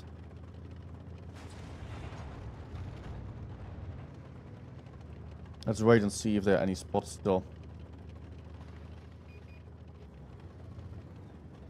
Otherwise, I'll just push the enemy spawn, maybe? Yep.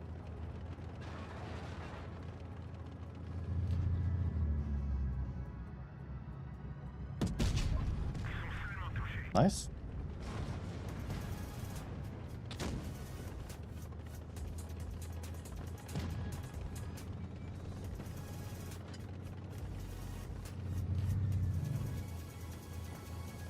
We keep going. Got better angle. In BPS, Schnodder has always been the second clan of BPS.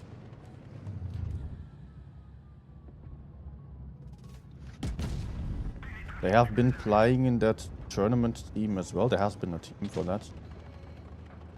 But it's just extension of the standard clan now. Oof, nice shot.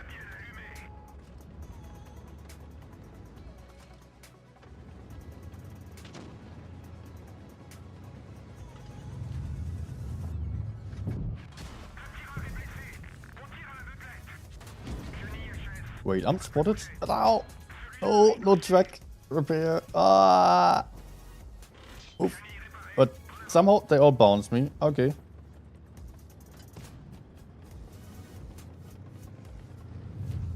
I don't think that I'm still spotted. Are they blind shooting me, or am I actually getting spotted?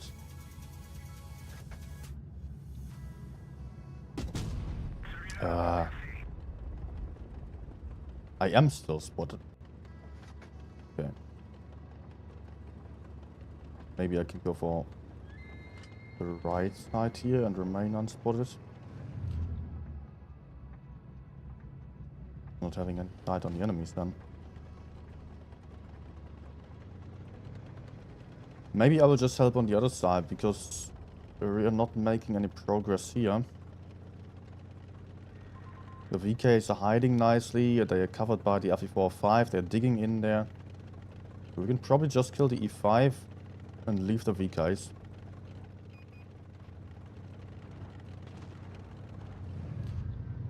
Maybe.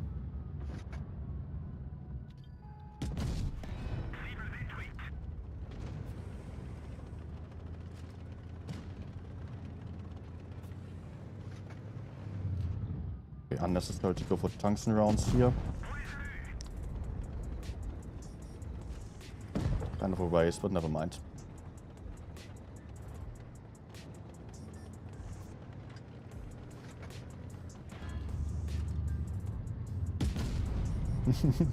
Worth trying.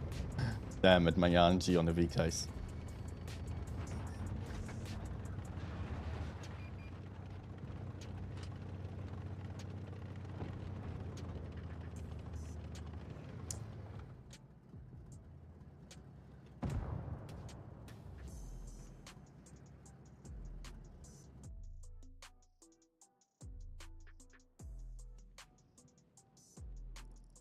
It's actually going quite well here. Making some progress on a win rate. I'm enjoying the push so much that I don't even want to switch. So I feel like maybe something else, but I don't really know what other options there are. I'm missing the ability to take some good fast mediums. There are none. Yes, you can farm, but they are better for passive games unless you take the STB. I can take some.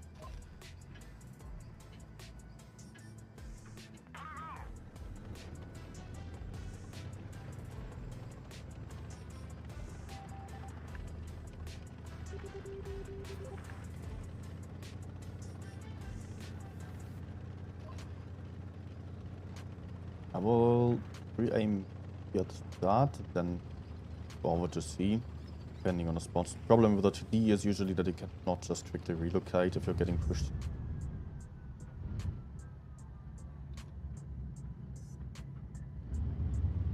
Enemies have 2 mediums, but they're not going for C at all.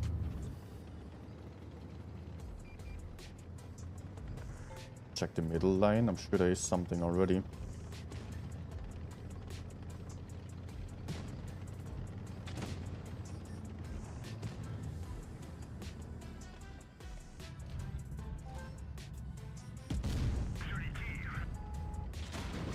Nah.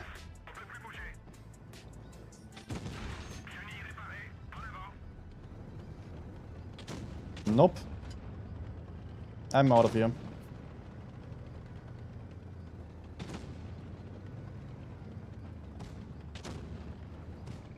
Maybe I shouldn't run. Yeah, okay. 155 hit point, I'm a wreck.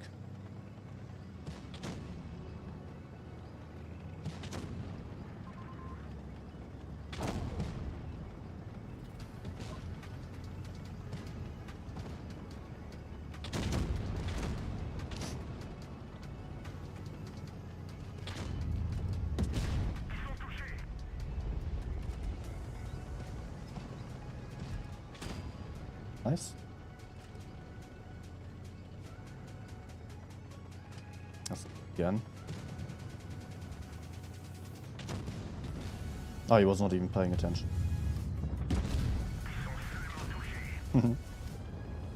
Yes, sometimes you do get a ton of ricochets with this tank.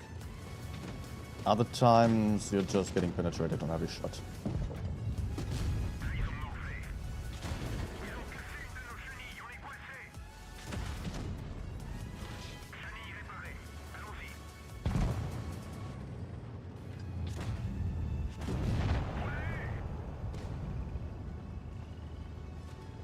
I kind of forgot to use the tungsten rounds. Wasn't fast enough when I get pushed onto by the AMX there. That was still pretty good. Oh, back starting to hurt.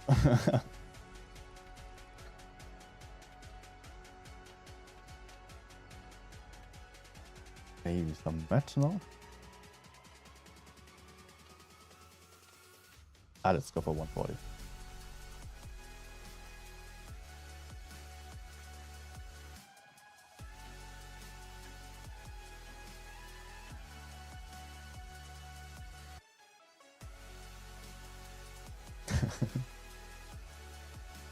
Actually, I see Darkman won the battle pass earlier.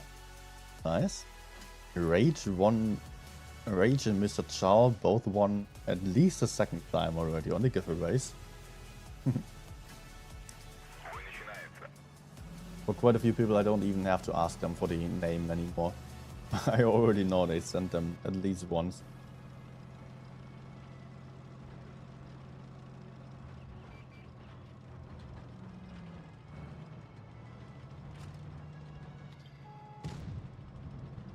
Okay.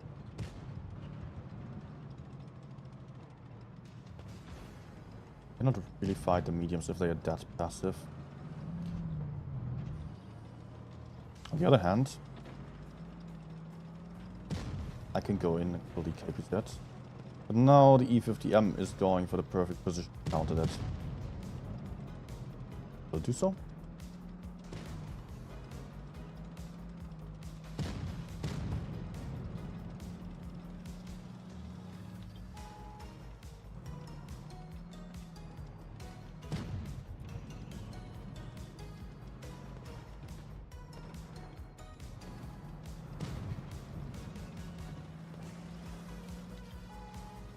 So.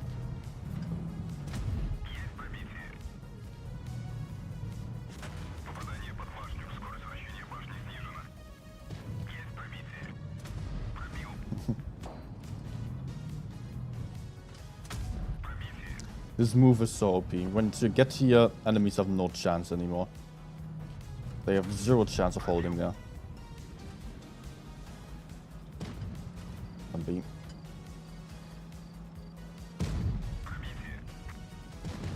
Oh, S2 is there as well.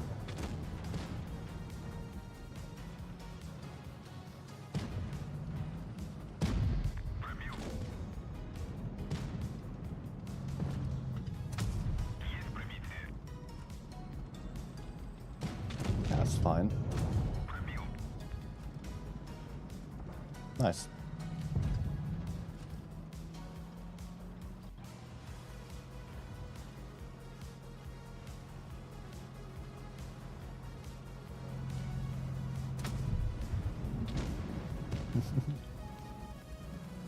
Hoppa.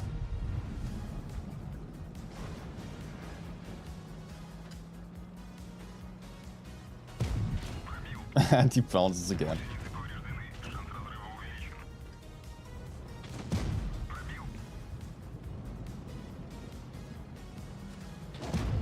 Fire maybe? No. Bounce. No.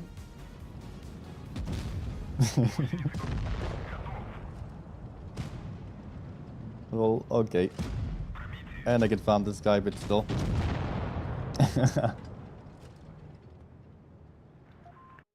What can I say? It works out really well right now. Bella is also playing really nicely. Bella, is it really you playing there?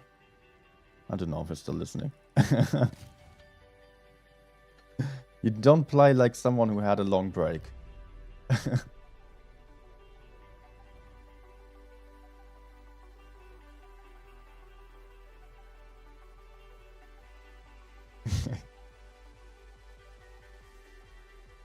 Yeah, actually, oh damn. I'm just checking the chat here with Rage. He won 1, 2, 3, 4, 5, 6 times already on my giveaways.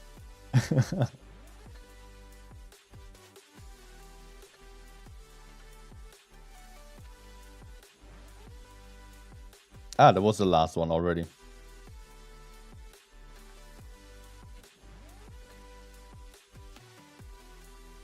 Oh, it's not. Now it's the last one. Damn, 6 times. Yeah, there are a lot of giveaways actually. So many little prizes of fan containers, and sometimes I also had some bonus codes. Get something at some point. So if we win this, we actually get it to 80% still. Oh, platoon session. So also get the base session. Up there. See? Maybe.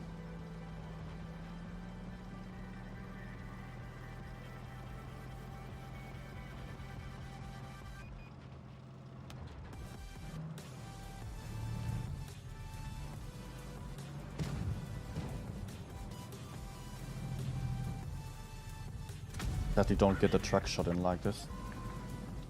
Would have been nice.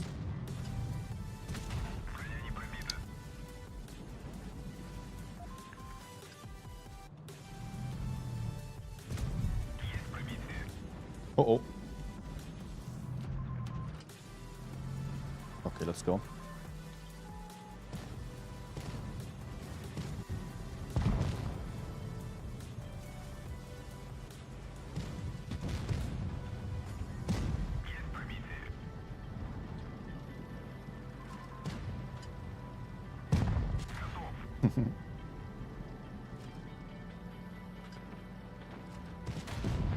Gotcha. It's YOLO.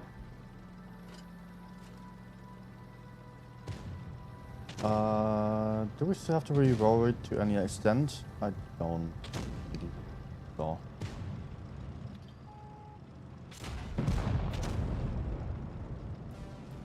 Maybe I should be still. Nice.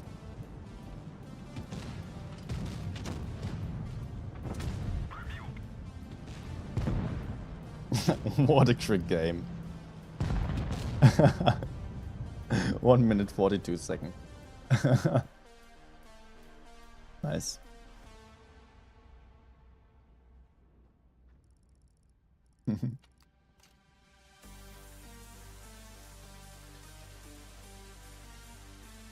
All right.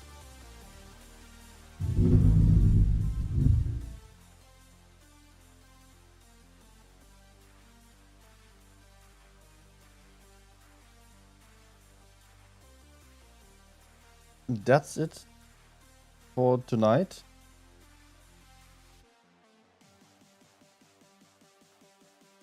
Thanks everyone for watching. Yeah. Happy to have you here on the stream again. See you guys soon then. Tomorrow again will be the next stream already. Let's not forget to fill the link. What's my top 5 tier X? I do have a favorite, which is Budget. Then after that, maybe the Foch at the moment, then the 50B. Toronto. 5th place is a bit tricky.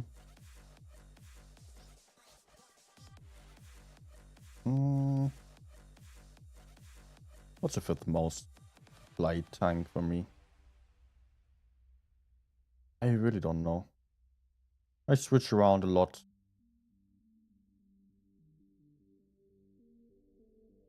Like Concept, actually. Concept 1B.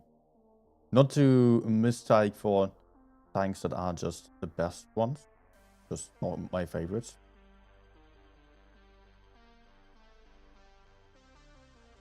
Bella, on the stream chat again. Awesome game is with you. You really played really well. Good job there, GG's. And yeah, thanks for the games. Thanks for the carry. I got the session up to quite a bit. 80% still? Yeah, finishing on the 80%, 2.5. That's actually. Yeah, that's done for today. Have a good night. And see you then on tomorrow's tournament stream again. Goodbye.